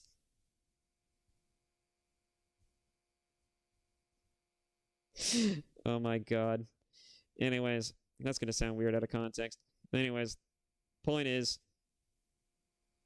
please get this part right. We don't need more mistakes. We have a history of mistakes already from their very inception. You don't need to go that far either. Again, the Star Wars sequel trilogy, Riri Williams, every fucking gender bend or race swap comic book in existence, fucking Terminator Dark Fate, Amazon's Lord of the Rings, we have plenty of examples of instances where the inherent flawedness of the character writing is just, it's there, and it's very it's very noticeable. It's very poignant, and we need people to really think about what makes a good character, and most people do not seem to understand this. In fact, I would say that, we'll make this the third point. Common sense. Common sense is the third point. To write decent characters, to write a good character, to write a relatable character in general, you must have common sense, people. Common sense. If you write a character and they seem at all annoying, antagonistic, or could potentially be seen as a little too quirky, you're lacking self-awareness. You are lacking common sense. All right. What makes a character quirky is not how quirky they are inherently by the very fact of how they go about talking to or engaging with others. It's by the inherent nature of their personality and how that reflects on their overall sort of function within a story, as well as how they're, again, characterized.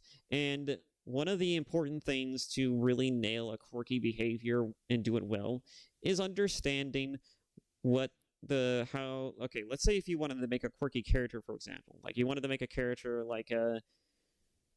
I don't know, like PB from Mass Effect Andromeda, right? To make that character work, you have to understand what makes that character as quirky as she is. Like I don't remember the way the way she's wrote in Mass Effect Andromeda, but what I can definitely tell you is that if you wanted to make a character kind of like that, like what you could do is that instead of focusing in too much on just making the character quirky, you can focus on, well, what makes that character quirky? Like again, we're asking the question, what makes this character act and behave fundamentally the way that they do? And one of the main things that people don't seem to recognize when they do stuff like this is that they don't bother to answer questions or ask the questions. In fact, I would no, they do ask the questions. They just don't have a satisfying or even an actual answer to it. Like, oh well, why is PP so weird? Oh well, PP is weird because of this and this reasons. Maybe she had a traumatic childhood. Maybe her mother did. Maybe her mother just didn't love her enough or some shit, right? I don't fucking know. But you can come up with any excuse under the fucking sun, and at least it'd be a miles better than just being like, oh, she's quirky for quirky reasons. Fuck off. All right? Right? Make that an actual plot point. Make that an actual, like, give that actual context. Make that a subtext to a conversation. Anything. Hint to it for fuck's sake. Don't leave that just cut and dry, just right there on the chopping board. Don't make this just a part of the salad. Make it one of the supporting flavors. You got to think of storytelling like it's cooking. All right, you need to make sure that every ingredient is there properly and they all serve to promote a particular type of flavor or taste. You can't just have it. You just can't throw a bunch of shit in there and expect it to work. All right, that's how fucking failures of dishes get made. That's how fucking anime women who can't cook tend to make dishes. All right, and that's a trope that's a trope in anime we can get into at some point. But it's also kind of a funny one to bring up. But it's just a funny thing to just think about. You have interesting ideas and things in a story, but you don't bother answering those things or even just hinting towards them. Just like, oh yeah, why is this character like this? How come they behave this way? How come this character wasn't here to help this character earlier? If this character had this ability to do this, why didn't they do it earlier when this character needed help doing this? It's like, you have to think about these things. You have to reason this shit out. You have to beat it out, and you have to be able to put it together in a cohesive and consistent manner to where it makes sense, but it doesn't break the consistency of what you're trying to do. All right? Again, if writing was a dish, you don't want to fuck up the flavor. You want that flavor to be good, right? It doesn't matter what you're making. If the flavor's on point, it's going to be fine. But if you fuck that up somehow, if you add too much spice into this one thing, or if you don't add enough of it, it's gonna noticeably take away from the overall enjoyment and the experience of what you're making of that dish, and you don't want to do that. So again, you have to focus on this. You have to get this right. You have to fucking do this justice, please. And the first fucking step is to have some fucking common sense. Okay? You have to have some rational thought, some common sense logic on, okay, so how do you write a character like this? You have to ask the questions. How do I write a character like this? And if you don't ask these questions, you're just liable to fucking yourself over down the line. And I don't understand why people don't seem to understand this.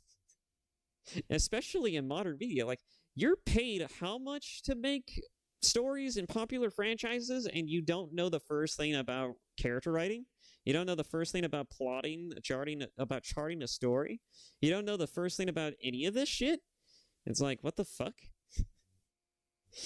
Again, if a fucking random shitter like me on the internet who has nothing to his name can lecture you about proper characterization, you're done fucked up.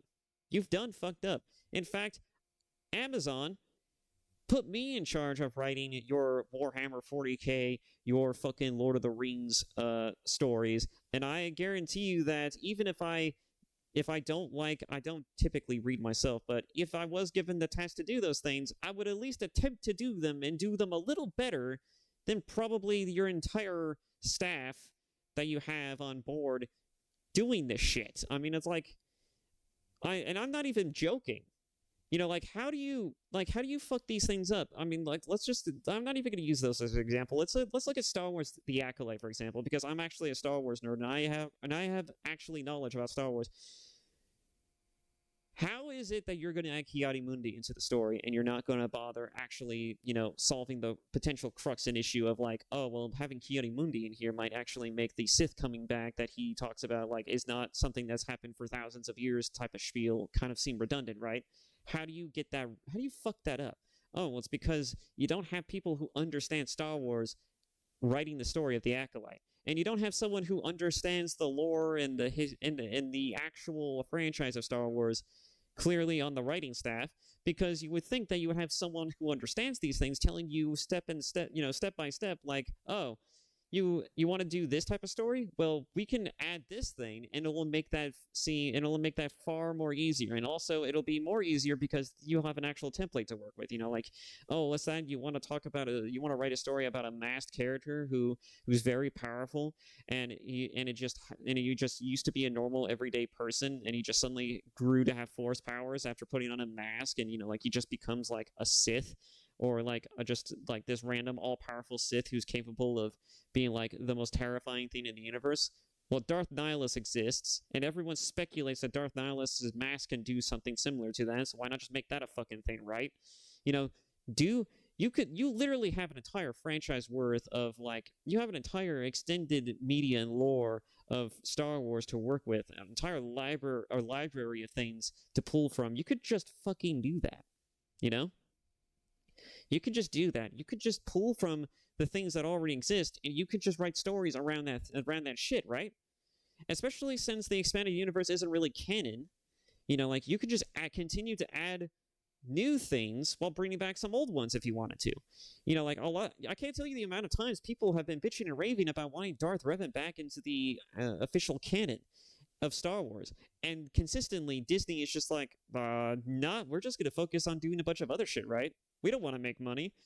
Hell, I've been saying for years that if they were to make not a Darth Revan story, but if they were to just make a story around the Mandalorian Wars in itself, that would be a far more interesting digest than if they were to focus on any of the movie canon, because that's a part of the lore and canon that most people would absolutely love to see fleshed out to some degree, albeit they'll probably do it really fucking poorly. But you know what? I would have loved to see it. It's the most brutal, the most morally questionable, it's the most brutal, the most morally questionable, morally irreprehensible. It is one of the wars that people think of when they think of this is the Vietnam of Star Wars. This is just awful. This is just brutality at its finest. Because the Mandalorians back in those times were fucking brutal. They weren't necessarily the kind of honor-bound type of characters like you see in Star Wars: The Mandalorian. This isn't the Mandalorians that we think of when we think of the Mandalorians. Okay, these Mandalorians are warriors to a T. They're like Vikings. All right, they're brutal. They're efficient. And they get shit done, and they're really, really good at killing things. They're basically the Space Marines of Star Wars canon. It is fucking phenomenal that we have yet to get a true fucking story about the Old Republic era. And you could argue that the High Republic era was supposed to be a new era of canon where that was supposed to be the replacement of the Old Republic, but it's no, you can't replace the Old Republic. The Old Republic is actually good because of actual legitimate reasons, all right? And mind you, the Old Republic didn't exist until the fucking video game Knights of the Old Republic came out, all right? A video game made that shit into existence, all right? It put the Old Republic on the map, all right? And you can't get better than the Old Republic. And it was made by and mind you, Knights of the Old Republic 1 and 2 was made by people who actually understood the source material and was also guided by the careful hands of George fucking Lucas and actually understood what Star Wars was about. Knights of the Republic 1 was like a proof of concept for you can tell a Star Wars story in a video game setting and context, and Knights of the Republic 2 was taking that understanding, flipping it on its head, and creating a literal sort of like deconstruction, a critical deconstruction of the entire story and narrative of Star Wars. And it's so fucking beautiful that I would recommend this game if you're someone who's not even a fan of Star Wars. Just like, you've heard the stories, you understand what the Jedi are as a concept, but you will fucking lose your shit when you take everything you think you understand about Star Wars and then see that get critically fucking like deconstructed, basically like it's critically critiqued. It is brought down over its head. It is literally just, it is something that Star Wars gets a bit of a dressing down in Knights of the Old Republic 2, and I love that game simply because it understands the lore and the franchise so much that it knows how to actually take it apart at its most basic of level and its most fundamental of its understanding of its concepts, and I fucking love it. It's such a great game. I would recommend that shit to anyone. And even if you don't want to play a game that's like a game that basically requires having at least a basic level of knowledge of Star Wars to understand it, you don't need to go too far to get a bit of a buffer on what Star Wars is about. Just play Knights of the Old Republic 1. Just play the first fucking game. It's basically like pure ultimate fan fiction in video game form. All right, it has everything. All right, it has like a powerful main character. It has a character who understands the very fucking setting and story of the universe. It has it has characters who also kind of serve as like their own sort of like unique facets of its own video game established lore. It has I'm sorry, I'm distracted by the music. But you get the point, right? It's very much a game about Star Wars, and it takes all of the Star Wars hallmarks and it basically redresses it into a video game new aesthetic, new look type of thing. It's very much a game that emphasizes Star Wars. It embodies Star Wars, it breathes Star Wars, it understands and it knows Star Wars, okay? It knows it so well that it feels like legitimately good fan fiction, okay? It feels like fan fiction made into reality, like made to by, licensed by the company itself, And then fucking Obsidian comes in, and then they make Knights of the Republic 2, which feels like a deconstruction of that in its entirety. And it's like I can't even. Anyways, I'm getting kind of wrapped up in this, but the whole point is that you need to have some common sense to write your characters believably. Like, what makes a character quirky? You can't just write a character who's quirky and then just not make that character, makes sense, right? You have to give it at least some type of a lens as to where that quirkiness comes from. Like, if I make a character quirky, well, why are they quirky? Oh, well, they probably are quirky because, again, maybe their parents didn't love them enough, or maybe they're quirky because they never got a lot of attention as a kid. Maybe they were orphans, and they only got attention by being the class clown. And so their quirkiness comes from a need of social acknowledgement and gratification, right? Maybe it's that, because Naruto was kind of quirky, right? And he's a character who infamously is kind of dumb, but is very much all about one thing, and it's being Hokage. He's a simple character, but he gets away with it because he's just understanding and likable enough. He's also empathetic enough to see himself in the villain's shoes. And he's, there's like a real clause to every character. And understanding that clause creates the makeup of what that character becomes, right?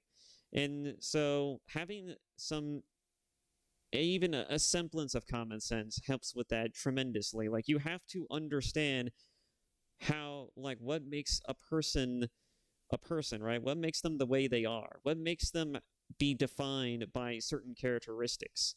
Like you have to understand that certain characters are written in certain ways because these characters have reasons for being, right? Just like people have reasons for being, Again, if we're going by the argument that art imitates life, like the best way to imitate life is to make characters feel realistic. And how do you make characters feel realistic? Well, you give them actual emotional reasons and resonances as to why they think and feel in certain ways. Even if it's something like if you were to make your character like wholly like unforgivable or even a tad like evil or even just evil in general, like if you can make that sympathetic, it becomes less of like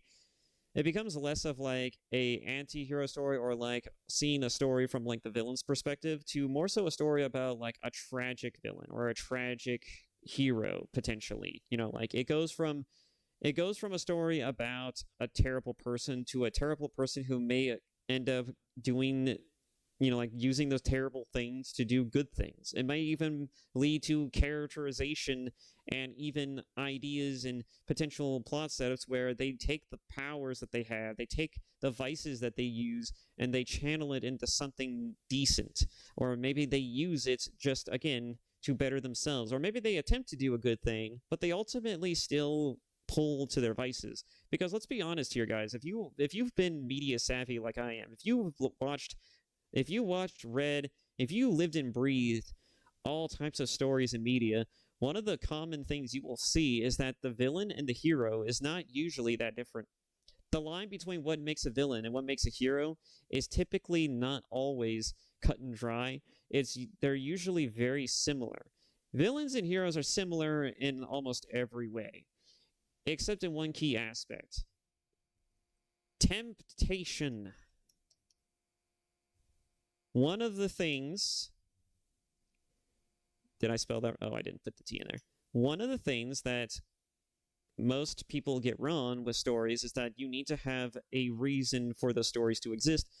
Like you need to have like a reason for the characters to grow. One of the easiest ways you can do that is temptation. Like temptation is something that we all understand. It's something that as a society and as people we recognize inherently, because temptation is always there. It's always lurking in the background. It invades our minds. It invades us in every aspect of our beings. We sometimes choose not to listen to it, or when we do listen to it, it's because we see the inherent reasons and qualities to do it, right? So let's just go ahead and just get into it, right? Temptation. So one of the things that separates heroes and villains is that a hero will always stand for what's good, what's true, what is and isn't the morally right or correct thing. What is always the morally right and correct thing to do? They always attempt to make the good decisions, right? They always try to do good. But the villain always does evil things. And why is it that villains do evil things? Why are they always doing selfish things? Why are they always prioritizing themselves over others? Well, it's similar to like how a hero might prioritize their own powers, their own betterments over other things, right? Over other aspects of their lives. Like the only difference is that it's self-destructive. Well, actually, no. No, actually, they're both self-destructive, kind of. Like, let's say, for example, you wanted to be Superman in every sense of the word. You're not Superman. You cannot leap tall buildings in a single bound. You can't fly around. You don't have super hearing or supervision. You don't have any of these things. So trying to be Superman is already a failing task to begin with, right? But if you try to embody the moralistic ideas that Superman embodies, you're going to have a really difficult time doing that, because everything in life is going to influence you in some way, shape, or form. You're not going to be able to get away with upholding an ideal when the entire world is basically like the inverse, like the counter argument, the argument against you, and it's very powerful, and it wants to meet you out in every sense of the word. Again, the big problem with stories is that they often focus, well, especially in real life, like if you're wanting to do good, you have to do good, but where it makes sense, where it's reasonable for you. Like you have other obligations, you have other duties to yourself and to the people around you. And so you can't always just do the right thing. Sometimes you have to take the L, sometimes you just have to let things go, right? That's not how superheroes do it, because they have all the power in the world to be able to make up for that kind of thing, right? To be able to work around those issues. Maybe you might be smart enough to work around those issues, but most people are not. And so you will give in to the temptations often. You will come across temptations and you'll come across problems where you just simply cannot ignore them, or you simply just have to give in to those things, right? But you still try to do good regardless. Like there are heroes, and then there are people who do the right thing for, like when it matters, right? They always try to do the right thing where it counts. But villains are the kind of characters who always fall to temptation. Like whenever the temptation comes up, like a hero might resist the call of temptation for reasons that are morally irreprehensibly just in that just might be morally irreprehensible, or just might be because the temptation is, just something awful, right? Like what you're thinking of doing, what you might want to do, might just be terrible to do, just inherently, simply because it might be fulfilling a selfish satisfaction that you only have right now, because the situation and circumstances kind of compound this problem for you. Maybe you want revenge, maybe you want to take revenge on someone who did a wrong to you, but you're not going to do that, because the consequences for if you fuck that up, or if you do end up getting that revenge, might not be as satisfying as you think it might, right? Maybe you reason yourself out of it, or maybe you just don't want to see yourself become the very thing you seek to not you seek to destroy, right? There's also that side of the coin, right? There's always that side of the argument. Well, villains are different, because villains are their own monsters. Like they always take they always take the opportunity. They always take the temptation when it surfaces. Like villains have always been about taking the opportunities that they see before them, and then actualizing it in ways that are kind of shitty for most people. Like someone who always like sets people up for failure, someone who's manipulative and always wants to get whatever they want by using others to do it, or someone who's like always been strong, who's always been powerful, and using that to leverage himself over others, and uses that power to essentially bully people into submission. These are the kind of aspects that embody a villain. But this is all inherent to the human experience. All right.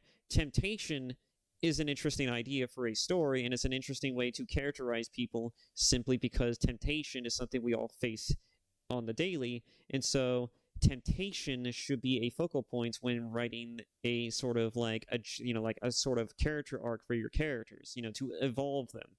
Like how do you want to evolve your characters into a direction that might make them more interesting or nuanced? Have them face the temptation of what the inverse option would be like for what you want them to be, and then have them choose not to be that version, right? Or if you wanted to characterize the villain in particular, temptation works really well for this, because the villain will always take the temptation, right? It's basically like the difference between a hero and a villain is very minuscule. Like the heroes and villains are very much the same in almost every way. It's just the ways that they do it, the means of which, and the reasons why they do it are always fundamentally different from the other. It's very much nuanced how villains and heroes typically tend to go about using and abusing their powers. But like villains will always accept temptation. Like villains will always give in to their innermost desires. They will absolutely lead a life of decadence. They will lead a life of just terrible, selfish behaviors. They will always choose to be like very much a monster over an actual person. And they won't see a problem with that inherently, because they will see that as just a necessity. Some villains do it because it's out of necessity. Like, let's say, for example, like you're a Batman villain. A lot of Batman villains are very sympathetic, because they're very much flawed human beings. They're very much flawed characters who, instead of being like Batman, who sees the potential in himself and decides to work and strive to be a person who is courageous and is strong enough to overcome the difficulties and the issues that life has thrown at that life has thrown his way, and basically growing to accept the fact that Gotham is a shithole, that where it's full of criminals and nothing in Gotham, you know, is right or even good. Like Batman, Bruce Wayne sees the problem that Gotham presents, and he uses the technology and the wealth of his family to essentially actualizes a method and way of essentially reforming Gotham in some tangible way that makes sense for Bruce, right? It makes sense for him because he sees the trauma of his childhood, and he sees the trauma being inflicted by the citizens of Gotham because of the criminals, the un the fucking the amount of injustice that goes on in Gotham, and he sees all of these issues, all of these problems, and he decides he's going to become the change he wants to see. He becomes Batman. He becomes the moral and physical, but like you know, he what is it? Judiciary. He becomes the Justicar of that sort of mentality. He sees the problem of Gotham, and he tries to reform Gotham in a way that only Gotham will be able to make sense of it. Right? He becomes a crime fighter. He becomes a vigilante. He becomes someone who tries to do the right thing. He becomes someone who tries to enforce the morality and justice that Batman sees in himself and sees that Gotham could become every single day, and he embodies it. And he embodies it through the lens of Batman, through the ideas that Batman essentially represents. And because the criminals don't want to change, and often their problems are far more fundamentally and emotionally taxing, and they're usually very much problems that you can't just overcome just through simply just beating them into submission. It makes the problem and quandary of actually fixing these people a bit difficult. But it's not like there hasn't been comic book stories where Batman hasn't achieved to maybe turn his villains and actually make them into recognizable and potentially like functioning working people of society. There are some stories like that, or at least he understands the plight and struggles that they face, and he chooses to be and he chooses to empathize with them. He has been seen in some fictions to be able to properly empathize and to understand his villains, and to be emotionally to be sort of like an emotional sort of like a rock, a safety net for them. And he's again, he's understanding. There are times where Batman shows a clear and recognizable sense of understanding of his enemies, and it all boils down to, again, one of the other points, which is common sense. Like, as someone's facing a problem, if someone's going through a hard time, you want to help them, right? Batman sees the problem that's presented towards him, and sometimes that doesn't necessarily mean he has to punch the shit out of it. Sometimes he has to recognize that solving a problem might require, being a bit, open and vulnerable, and maybe, kind of just, showing at least some level of care or understanding, or even just showing any type of care to begin with. I mean, like, some of these villains have never been given a bone a day in their life, and so the only resort that some of these people have is criminality. The only thing that they can do is just be villains, just be criminals. That's how fucked Gotham is. And so Batman tries to be the change he wants to see in Gotham. But anyways, all of this is just to say that Batman is very much a character who did not give in to the temptations of wanting to essentially become the very villains that he sees on daily, but rather he chooses to be something better. The Killing Joke is a great representation of this argument, because whereas the Batman represents like what a villain could be, the Joker represents what a villain ultimately becomes.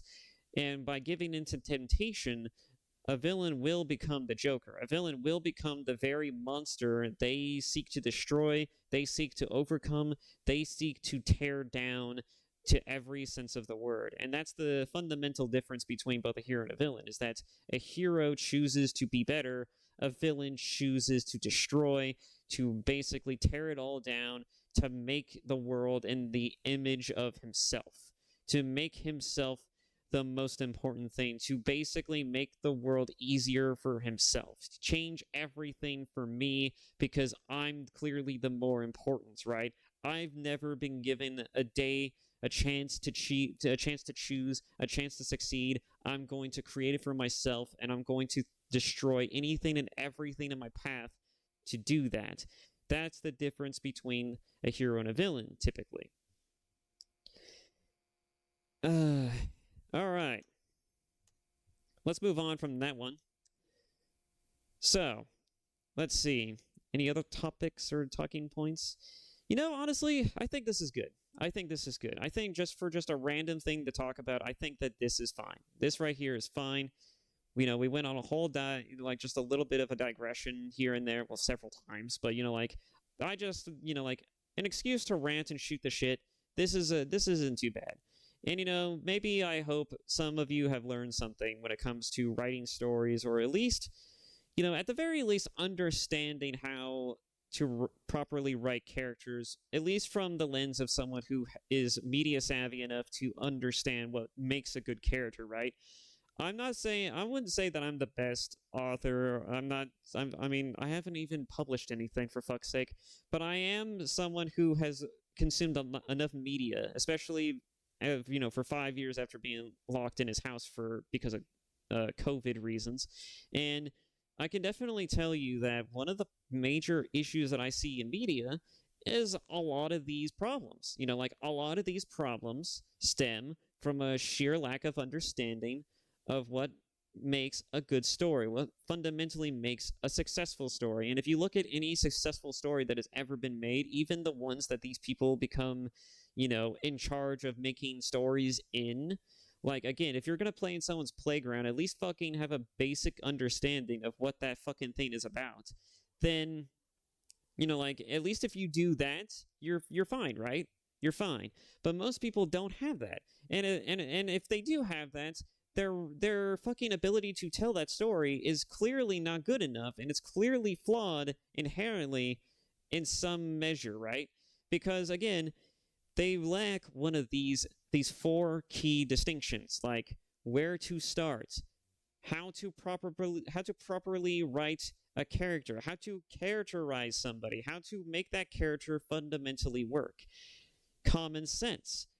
What actually makes sense for these characters to do? Why are these characters this way? If you're going to write a character in a specific way, what are the fundamental yokes and motivations as to what makes that character the way that they are?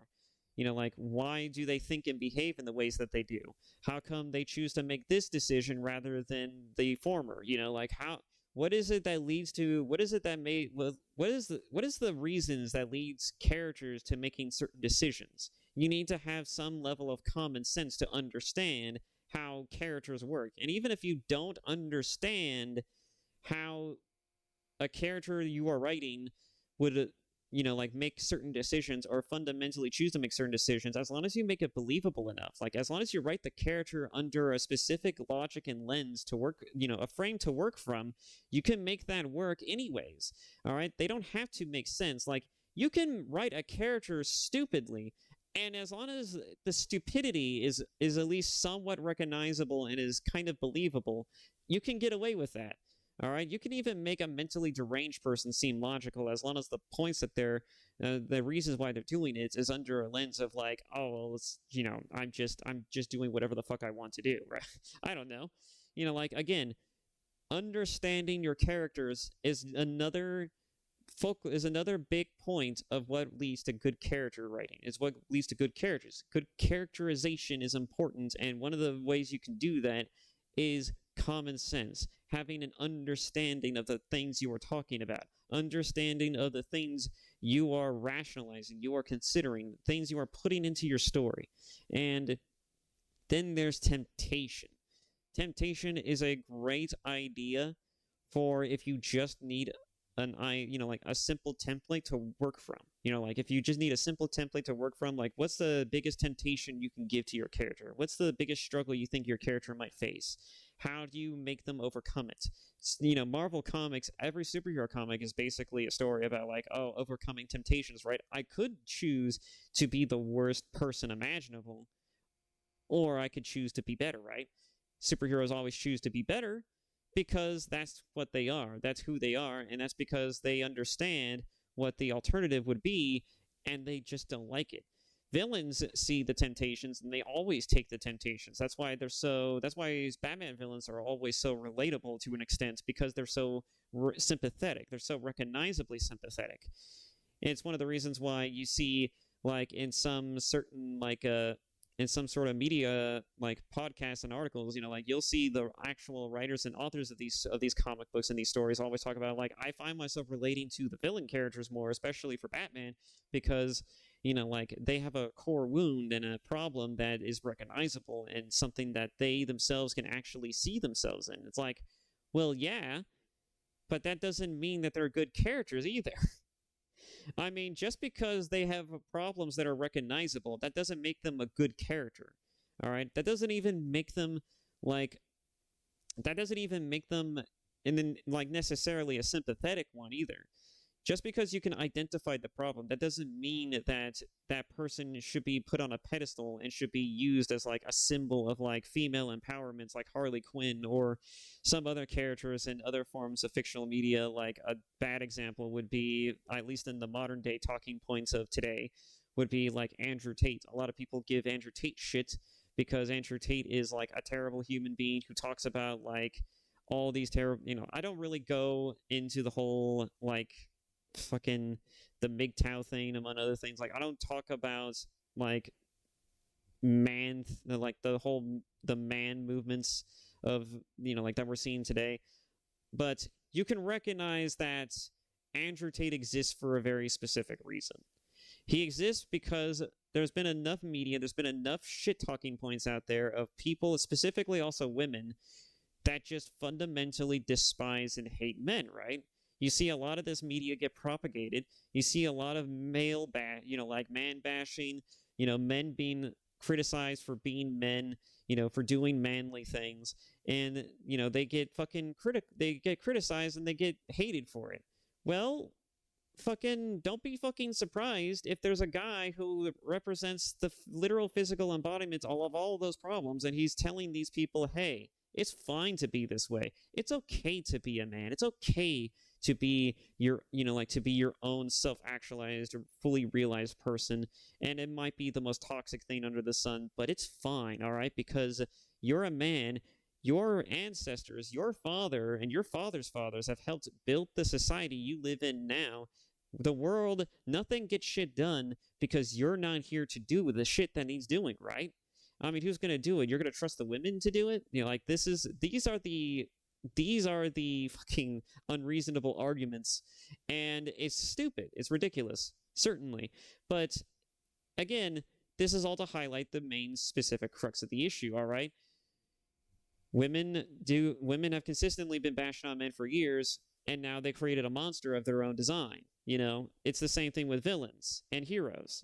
Heroes create their own monsters, and villains also create their own monsters as well in the form of heroism. Like everyone creates their own sort of like revolving door of issues. Like if you're going to do, like if an action leads to one thing, then there's going to be an adverse reaction, all right? With every action, there will always be an adverse reaction to that thing, all right? And that's also another thing to understand about storytelling, is that if your characters are going to make decisions, there's always going to be consequences for making said decisions. You have to understand that as well. Maybe I'll put that as a point. Every action has a reaction.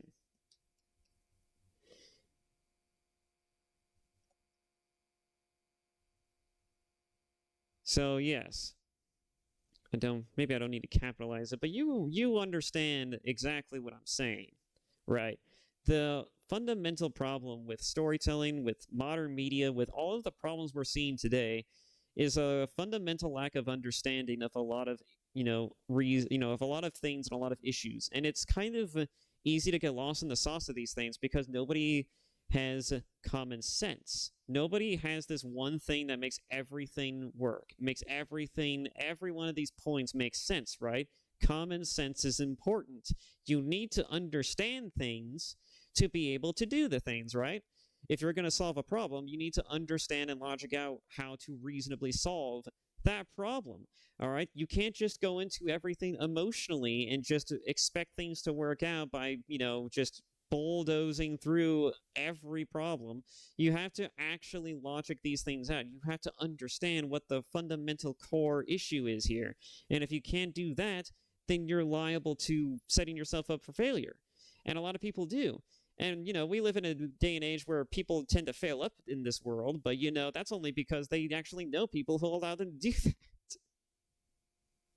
So, again, we're going back to the main critical talking points here. Be the person you want to see make the change that you want to see in real life and in media, among other things. I was writing stories initially because I wanted to write stories, and this is a good reason to do it. I'd write stories about things that I typically don't see a whole lot of media. Space Marines 2 is a great example of this because I don't see a whole lot of stories about brotherhood and about traditional masculinity, as well as among other things like loyalty, brotherhood, among just a lot of awesome traditionally masculine concepts making their way back into popular fiction. You don't see that a whole lot these days because a whole lot of people, because not a whole lot of, companies want to make those stories these days. A lot of companies just want to write fucking whatever is easily digestible, right? They just want to make easily digestible fast food level of stories, and that's kind of stupid because you can't do that. You can't make stories like that. It's bound to fail on some level. You just cannot write stories like that. But yeah, so with all of that said and done, I hope we've all learned something through all of the fucking sidetracking and digressing that I've been doing. And I hope that at the very least, one of the things you'll take away from this, at least when it comes to storytelling and it comes to writing, is that what makes a good story and what makes a great story, at least from a shitter like myself, common sense and characterization, temptation, these are pretty much pretty good points to think about. If you want to write a good story, think about what's an interesting story to talk about. Maybe like going back to where to start, what's an interesting story to talk about? Where, what's a character or a story you don't see is depicted a whole lot in fiction? What's a kind of set piece you want to do? Or maybe what's the kind of stories you want to see be told? Or maybe what would be an interesting thing to do that this story just simply didn't, right? These are the interesting starting questions, the starting points. Then you can move on to well, how do I get there, right? Characterization. Characterization is important. Using your common sense, how do you write good characters? All right? How do you write characters that are going to go in the directions and places you need them to go? You could write characters that focus more on maybe directly answering that aspect. Like maybe they have a problem or in life that needs answering from a very particular sort of fine-toothed lens. Like that's just straight up I have this problem, and it's the same problem that I want to present with the story. I'm gonna build it, or I'm gonna make it the focal point of this character, right? Another, you know what? I didn't even talk about identity. You know what? I didn't even talk about an identity. That's another good one. Shit. This video's already long enough, but I'm going to do it anyways. I'm going to do it. We're doing it live. Well, live in the sense that I'm doing it right now. I'm sorry. I should probably just end this video right here, but I'm going to do it anyways. All right. Identity. All right. Identity. And in fact, I'm actually going to move, you know what? No, I'm going to move this up. We're going to cut this, and we're going to move it right here. We're going to move it right here under characterization because I feel like it's just as important as characterization. Identity. Okay? identity is important. Not because, all right, we're lacking representation in media, not because there's not enough of this particular gender, or if you believe in two genders, whatever the fuck, right? It's like identity is important to an extent, but it's not the identity you're thinking of, right?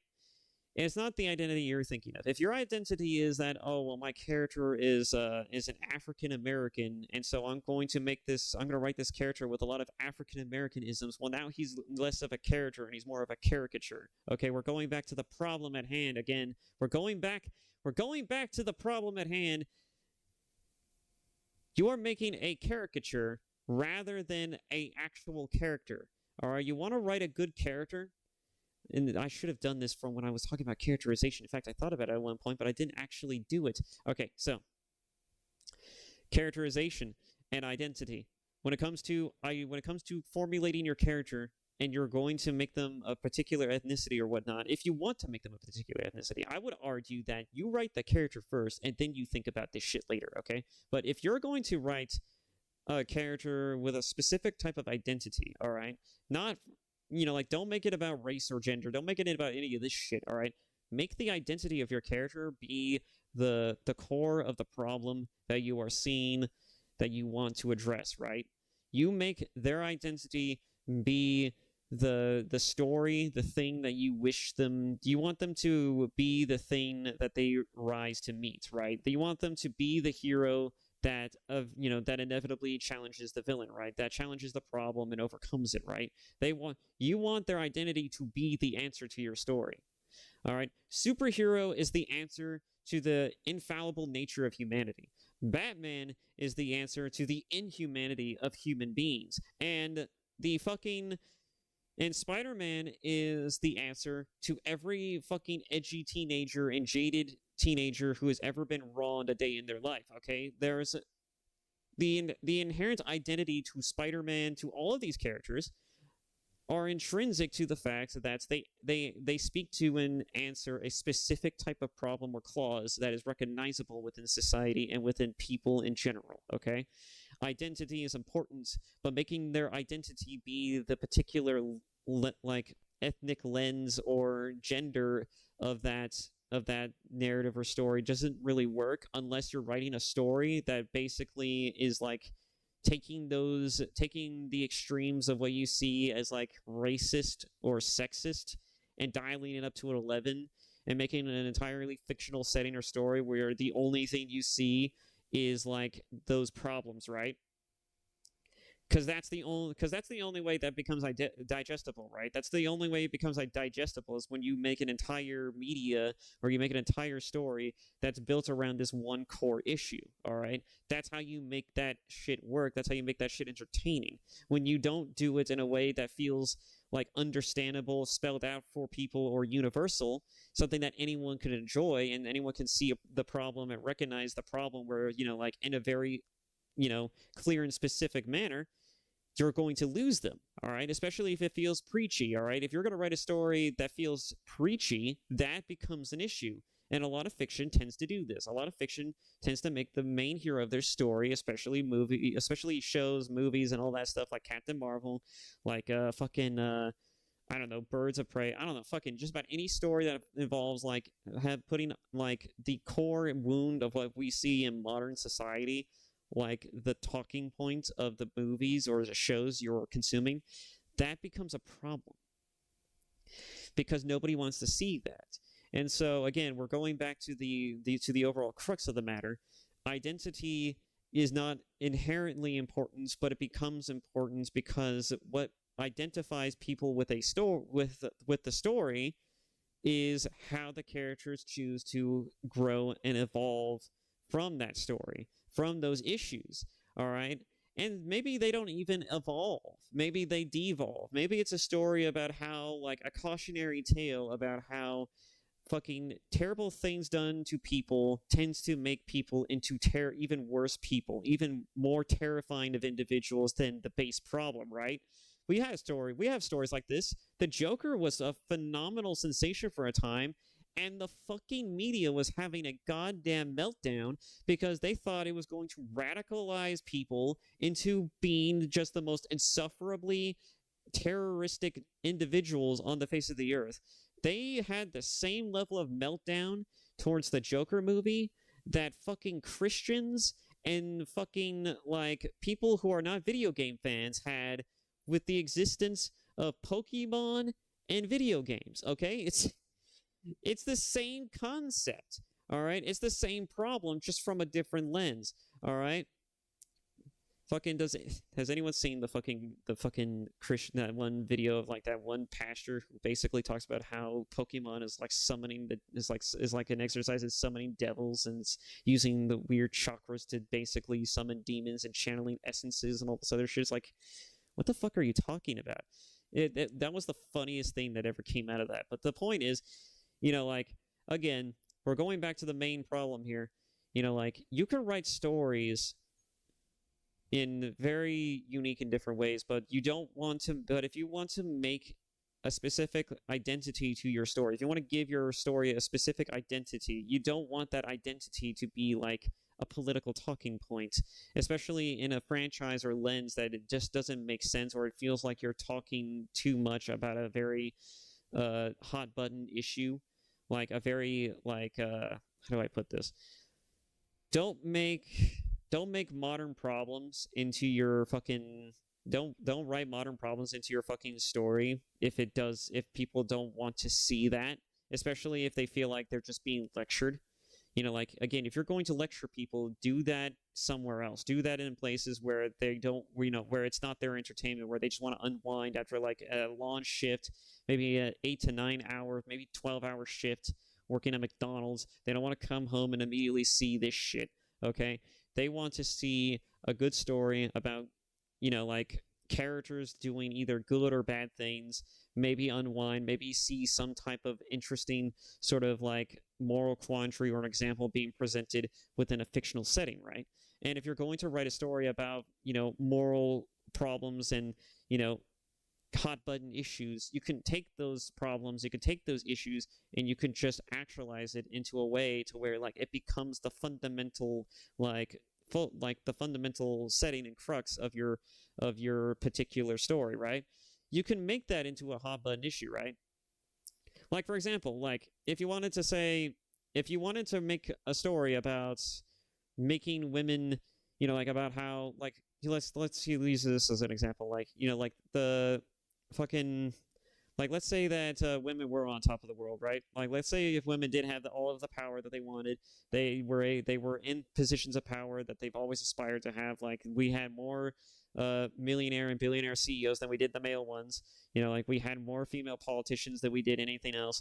What if we went an extra step further? What if the world went an extra step further from that? What if the world then suddenly changes, and as an advent of technology, right, our world suddenly shifted and changed in a way to where now we live in a world where women are essentially what's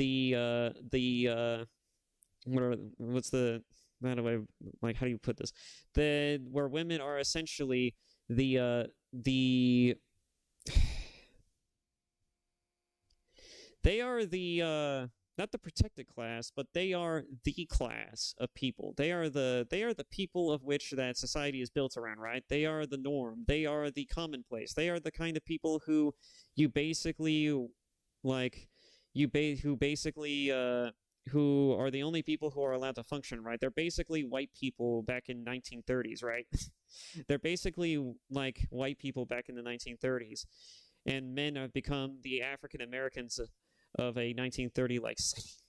Like if we're just going to use as an example, like okay, just to kind of give us an idea of what we're working with here. So society evolves to where women are basically now the more respected and like the controlling class of society, but men are now the disposable, they are the expendable, they are basically there to fulfill a specific function type of class of people. They're basically slaves, all right? If we're going to go and we're going to make a talking points about how like what would happen if women were in charge of, like if like women were in charge of like leading the world, and you wanted to show an example of like how to like of how women could possibly fuck that up, you just make a world that basically mirrors that. You make it like a bit of a reflection of that, right?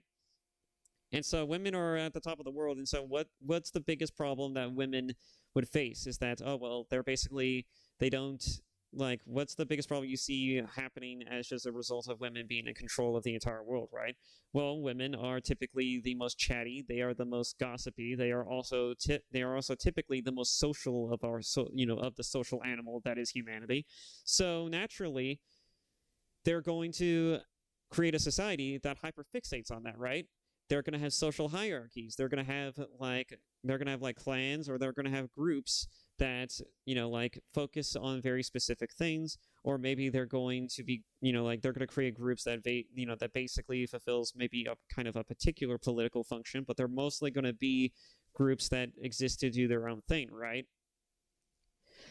The way you could write this is that the future human societies is a society where women are at the top, and they created hierarchies, and they've created groups and political parties where everyone does not jive well enough. Everything conflicts, and the only people who get shit done, and the only people who are allowed to make certain decisions, as like the prettiest and maybe like the most benevolent, or at least seemingly benevolent among all of the women, or is at least someone who's at least more politically and socially powerful enough to where you don't want to cross this person, because you might find yourself and your family in a bit of a pickle, right? Or at least just you specifically, right?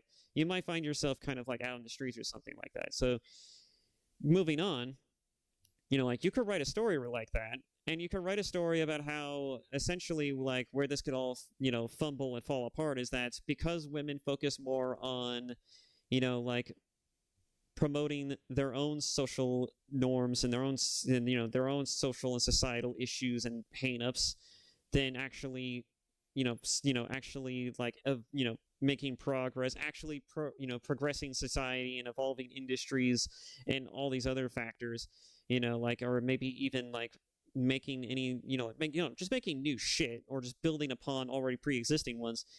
Like they just leave that. They don't do any of that, and they instead just focus on the things that make it easier on them, right? They focus on comfort, and they focus more on cleanliness than they do on anything else. They focus more on beauty. They focus more on fashion. They focus more on having a society that also reflects this. So future society controlled by women would look more avant-garde. Like buildings would look really immaculate. They would look gold, maybe stylistically beautiful. Maybe they'd be silver even. I don't know. And more reflective of like their feminine society. Like silver is an element that is more reflective to females, at least on the periodic table according to alchemy. So you would probably have buildings reflective of like a silvery sort of glistening type of like expanse, right? But when you get closer to it, like it's all grimy, dirty, and among other things to reflect the actual state that society's in, or something like that, right? I don't know. You could do a lot of things with that type of idea and setting, but the point is that like you make an entire setting where women are basically at the top of everything, and then the men are basically relegated to just being slaves. Like you have men working coal mines. You have men mining resources. You have men forced to work in industries, basically working in industrialized capacity, making more of the things that women like, that women want to see, and that will help to promote and better their societies, maybe, and again, building upon their foundations. And these men eventually, maybe one of them eventually gets the idea of like, I'm tired of this shit, right?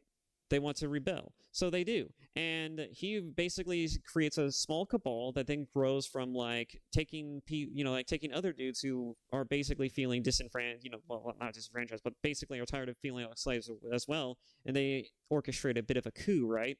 And so as society continues to devolve both on the female hierarchy side of things, the male side of things, they are slowly developing this plot to overtake this feminine society. And what they do is that they hatch a plot, they orchestrate a means of which they would do that, And though they might have to contend with like, well, let's say like women don't actually like do anything in terms of like keeping the men in check. Maybe they um actually that would be even more hilarious. Imagine this, okay? They force the men to create robots or automatons that essentially do the work and job of enforcing their law over them for them. Doesn't that sound like the most asinine thing under the sun? We're going to give the men, we're going to give the prisoner society, the slave society, the ability to essentially create the machines that help to govern and force them to stay in line. That sounds so oxymoronic. And if it sounds so oxymoronic, and honestly, from my own experiences of just like dealing with the feminine persuasion, so to speak, that's almost seems just asinine and believable enough to work. I'm sorry that offends somebody, but that just personally from my own experience, that just seems just asinine to work. But anyways, so they essentially they have the men basically build everything, and they just relish in the laurel and the lulls and the laurels of the achievements of the backbones of these of the slave class, right? And so when they orchestrate this coup, they get enough dudes from different sects of different divisions together, because of course you're not going to want these guys to work. You're not going to want the slave class to be working with other divisions, right? You only want them to focus on the specific divisions, and you also don't want them to get any funny ideas, right? So naturally, like enough people get on board to where like they all have this little meet together site, this little get together of like where they're gonna hatch this plot. And so the story then evolves to where like they set off this plan to essentially like topple the feminine society. And what they do essentially is that what ends up happening is because they're so annoyed, they're so jaded, they're pretty much so fed up with being the working class, the slave labor, the literal slave labor. Like they're so done with feminine society, and because they have been for the longest time so distraught. Maybe they've been broken to an extent because they never had any real way to fight back. Like let's say they were all equipped with like a bomb around their neck, like a collar, that if they even so much as think about wanting to orchestrate a coup, they're like their heads would explode, right?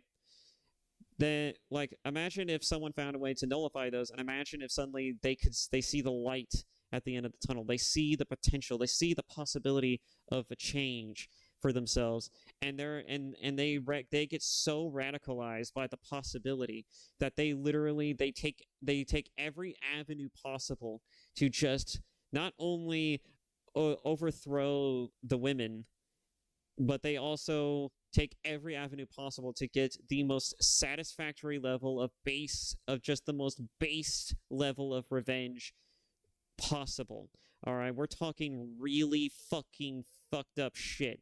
Like if you think 40k Jukari were bad, imagine that, but it's just men, and you've been enslaving them for fucking like let's say a century or two. That's a lot of history for people to suddenly feel like they're probably excused. They might find a little bit more justifiably excusable to maybe want to do terrible shit to you, right? So you go from having a story of like, oh well, these women are basically just kind of like they're kind of shit people, right? They're basically living in a society built off of the literal back and bones of literal male slave labor, to then suddenly having a coup that happens, and then suddenly all of the slaves find that they no longer have to stay in line. They no longer have to fight. They no longer have to work for the enjoyment of the people that they despise. And what do they do? What do they do with their newfound freedom that they've never had, they've never experienced before a day in their life?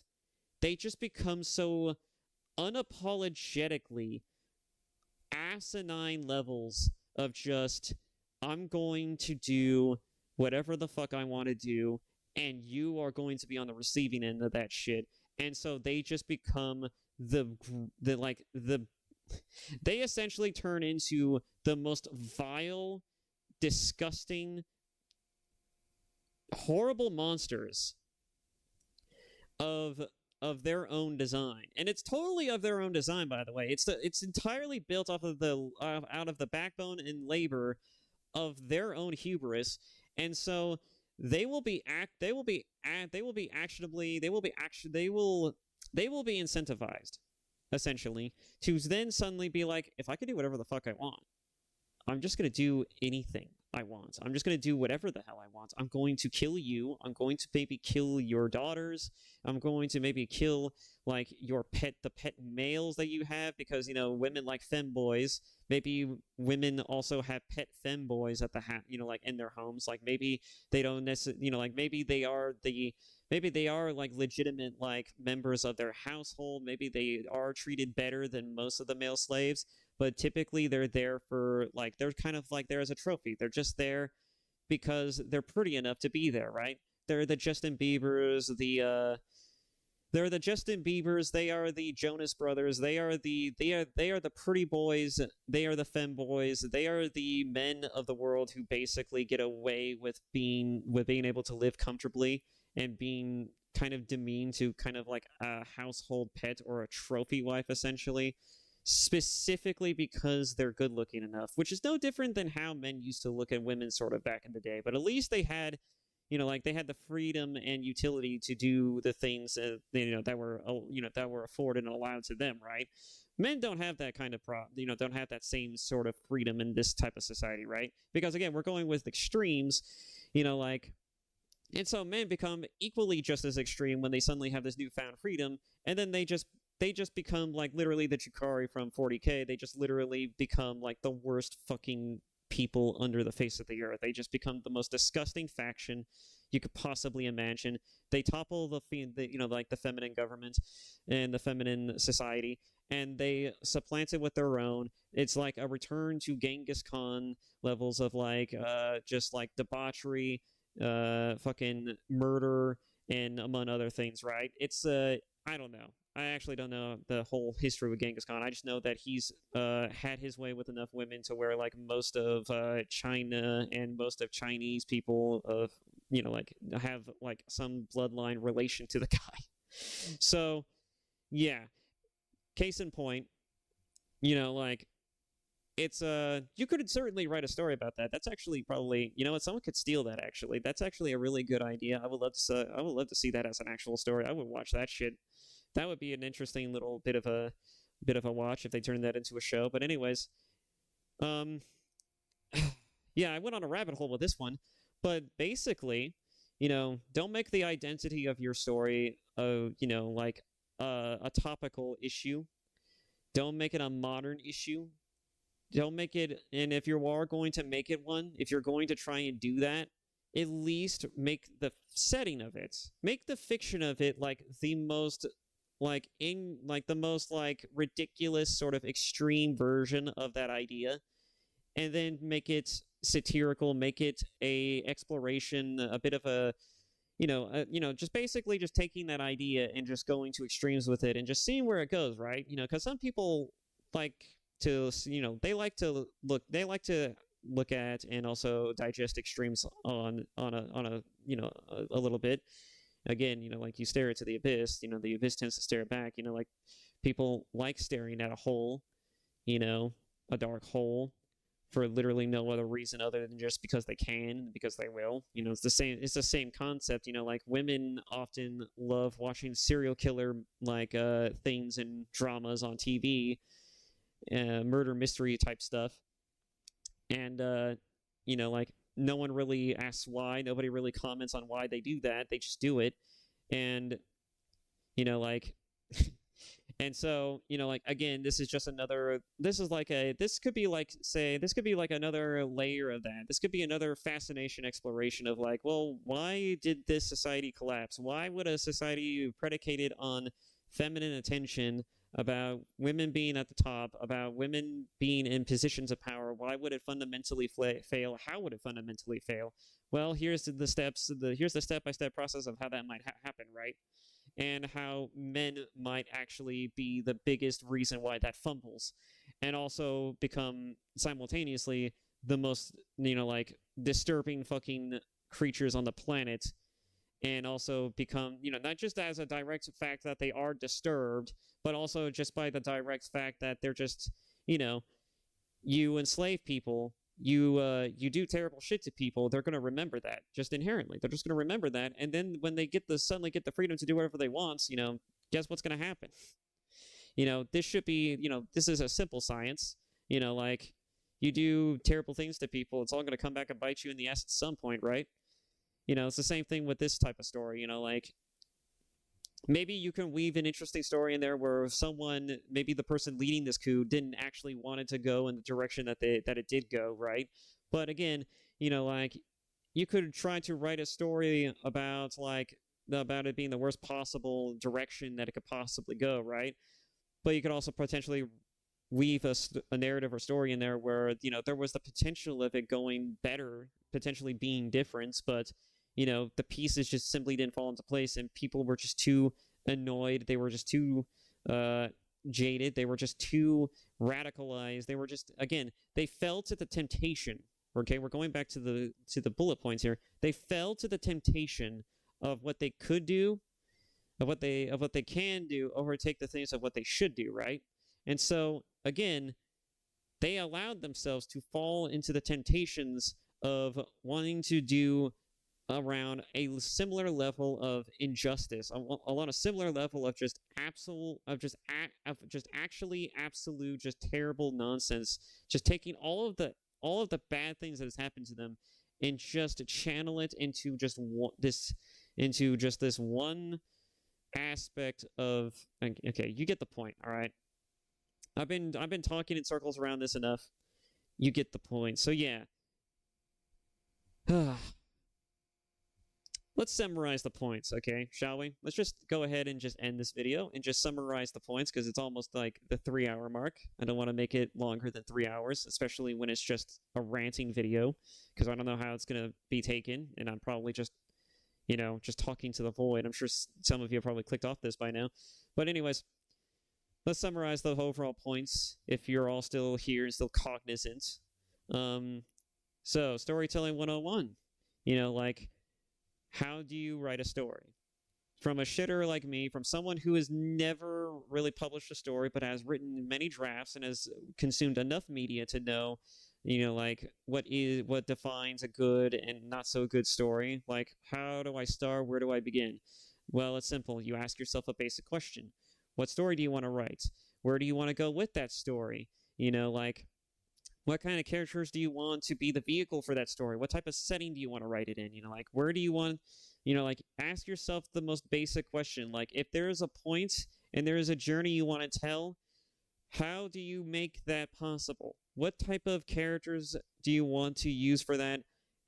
What kind of story or lens could you tell that story in a way to where you can achieve to answering that one simple question?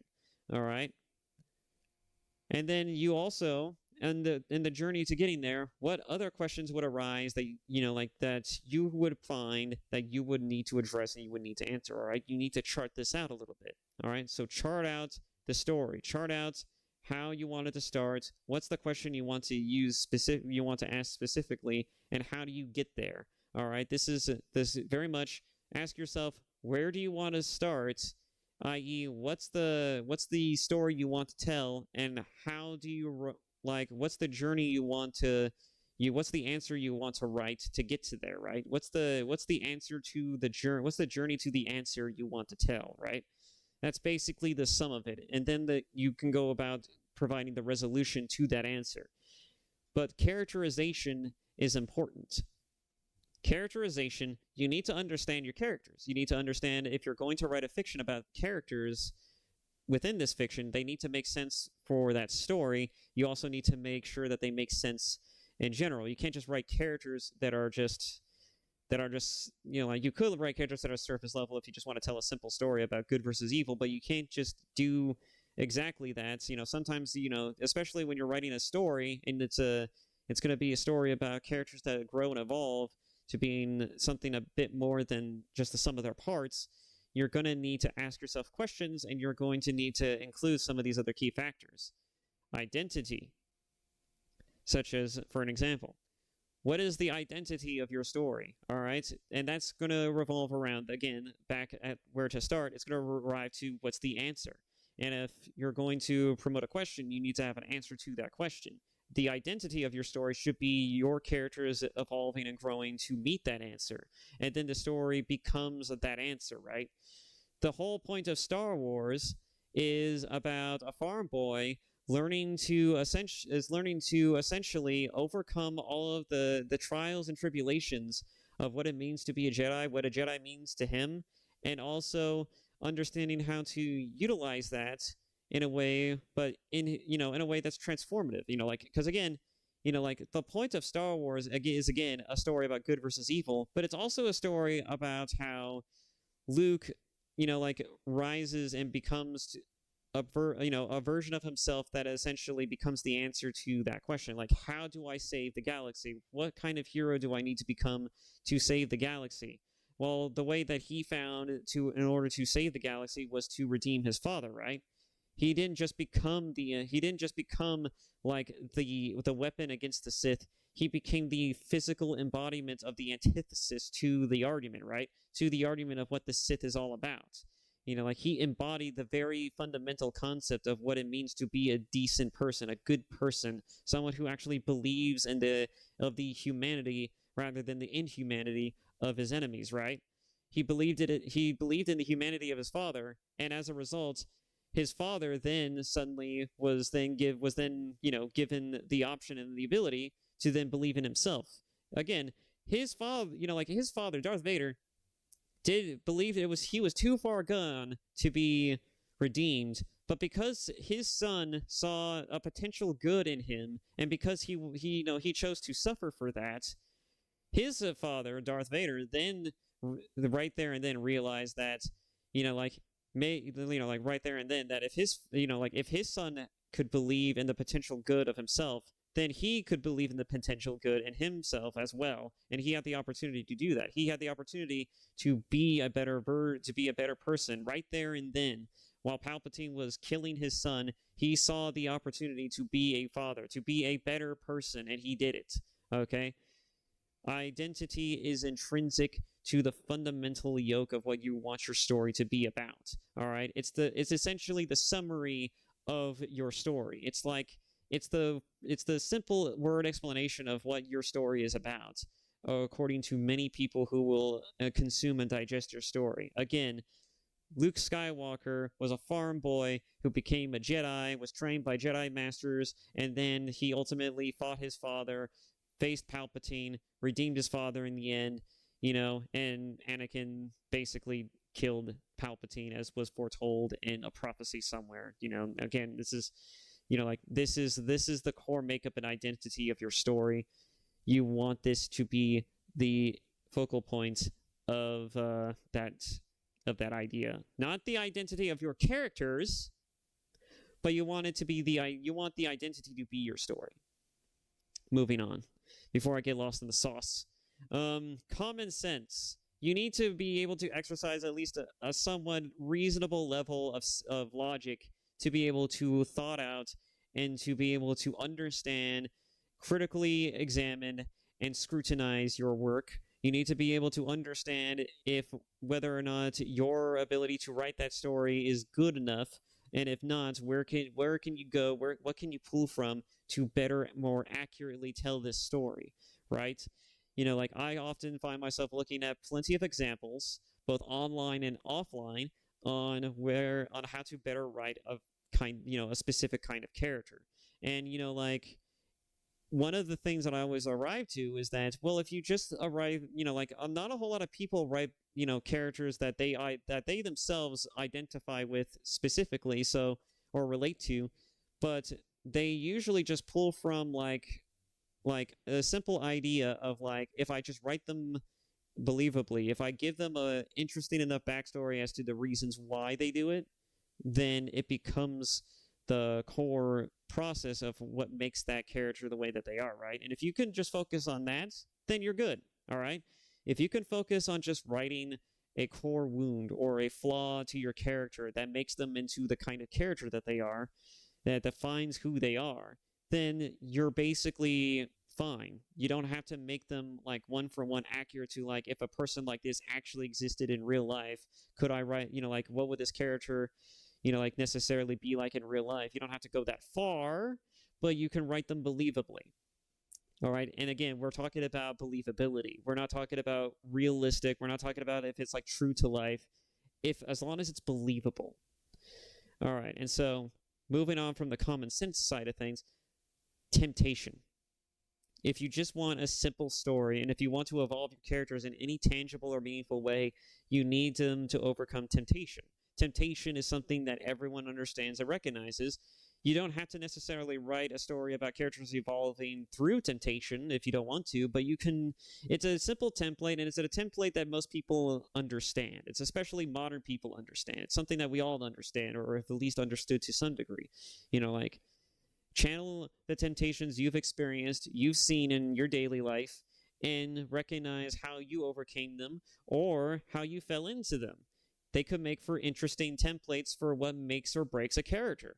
Like understanding temptation is a simple and easier process than trying to come up with some weird sort of ultra narrative methodical levels of just like mind numbing nonsense of like how to make a character grow in a way that is more complex than simply just like, oh, well, they could have done this thing, but instead they chose to do this thing, right? So moving on, because I don't want to dwell on any of these topics longer than necessary. It's a summary, after all. Every action has a reaction. So every causation has a correlation, right? So you want your story to not just be like, oh, your characters make a decision, and then that decision has no ramification, right? And again, art imitates life. Every decision has serious ramifications in real life, just as it does as in stories, right? Some of the best stories ever told is because, characters make decisions and then those decisions come back home to roost. If you choose to be a Jedi, you're going to have to fight the Empire. You're going to have to fight Sidious. You're going to have to fight, Darth Vader. That's just a part of it. That's just the fundamental crux of that problem, of that yoke. You cannot be a Jedi in the Imperial regime. It's just not possible. If you're going to be a Jedi, if you're going to become a Jedi, you have to face the evil that is the Sith, that is Palpatine, that is Darth Vader, and you have to overcome them. You have to rise above them. And so, that being said, there are plenty of games and plenty of media that show that how choices can reflect and shape the scope of your narratives, of how it shapes and scopes your experience of a particular story. Mass Effect is a good example of this because it changes depending on certain decisions and actions. It doesn't fundamentally change the very nature and way that the story is told or sold to you, but it does change some minute processes of how you get from point A to point B, right? It's a similar it's a similar process, just on a lesser scale, but it's a one that I think you can all recognize as very tangible. Every action has an opposite reaction as well. If you choose to make a decision that a companion disapproves of, well, they might just turn around and just decide to fucking try to kill you, like at the end of Knights of the Republic 1, where if you choose to work with Bastila to overthrow Darth Malak and become the new Dark Lord of the Sith, well, guess what? Your companions might not like that very much. And so when you go back to the Ebon Hawk, after slaying maybe a couple of your teammates that you brought with you to go find Bastila, you might find that when you tell them the news about the fact that you turned to the dark side and you're ready to become the new Dark Lord of the Sith, some of them might not like that, right? Some of them might not like that idea. And so they'll choose to either fight you, choose to either fight you, kill you, or try to escape in order to maybe come back and try to face you again, just with better numbers, right? Because Carth ran away, kind of like a little bitch, but it's understandable. He couldn't believe what had happened.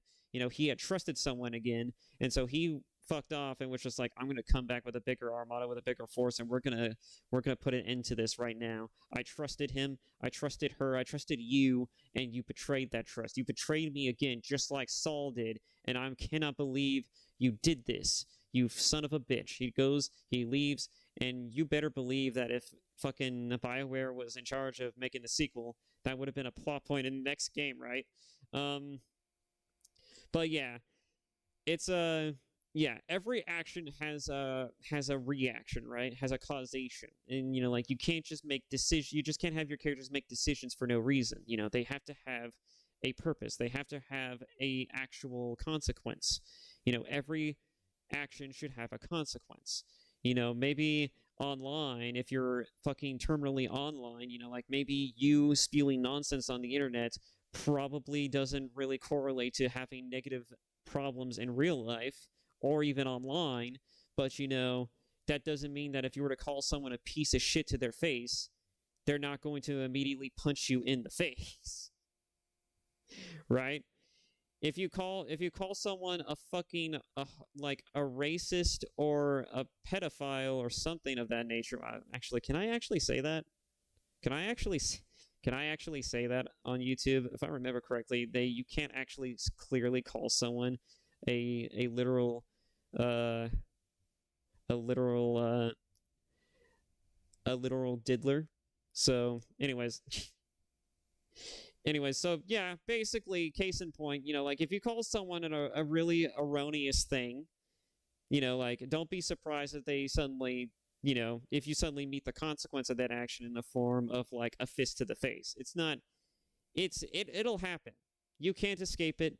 Consequences do happen, and if they don't happen immediately, they always come back and bite you in the ass in the end, all right? Same, again, art imitates life. Every action has a reaction, and this is true even in real life. All right, eventually, you spewing nonsense on the internet is going to come back and it's going to bite you in the ass in the form of no one's going to listen to you, no one's going to care about you, and someone somewhere is probably going to recognize you somehow, and they're probably going to not be very happy about the things you've said in the past, or at least the things you are saying now, and they're probably going to punch you in the face for it.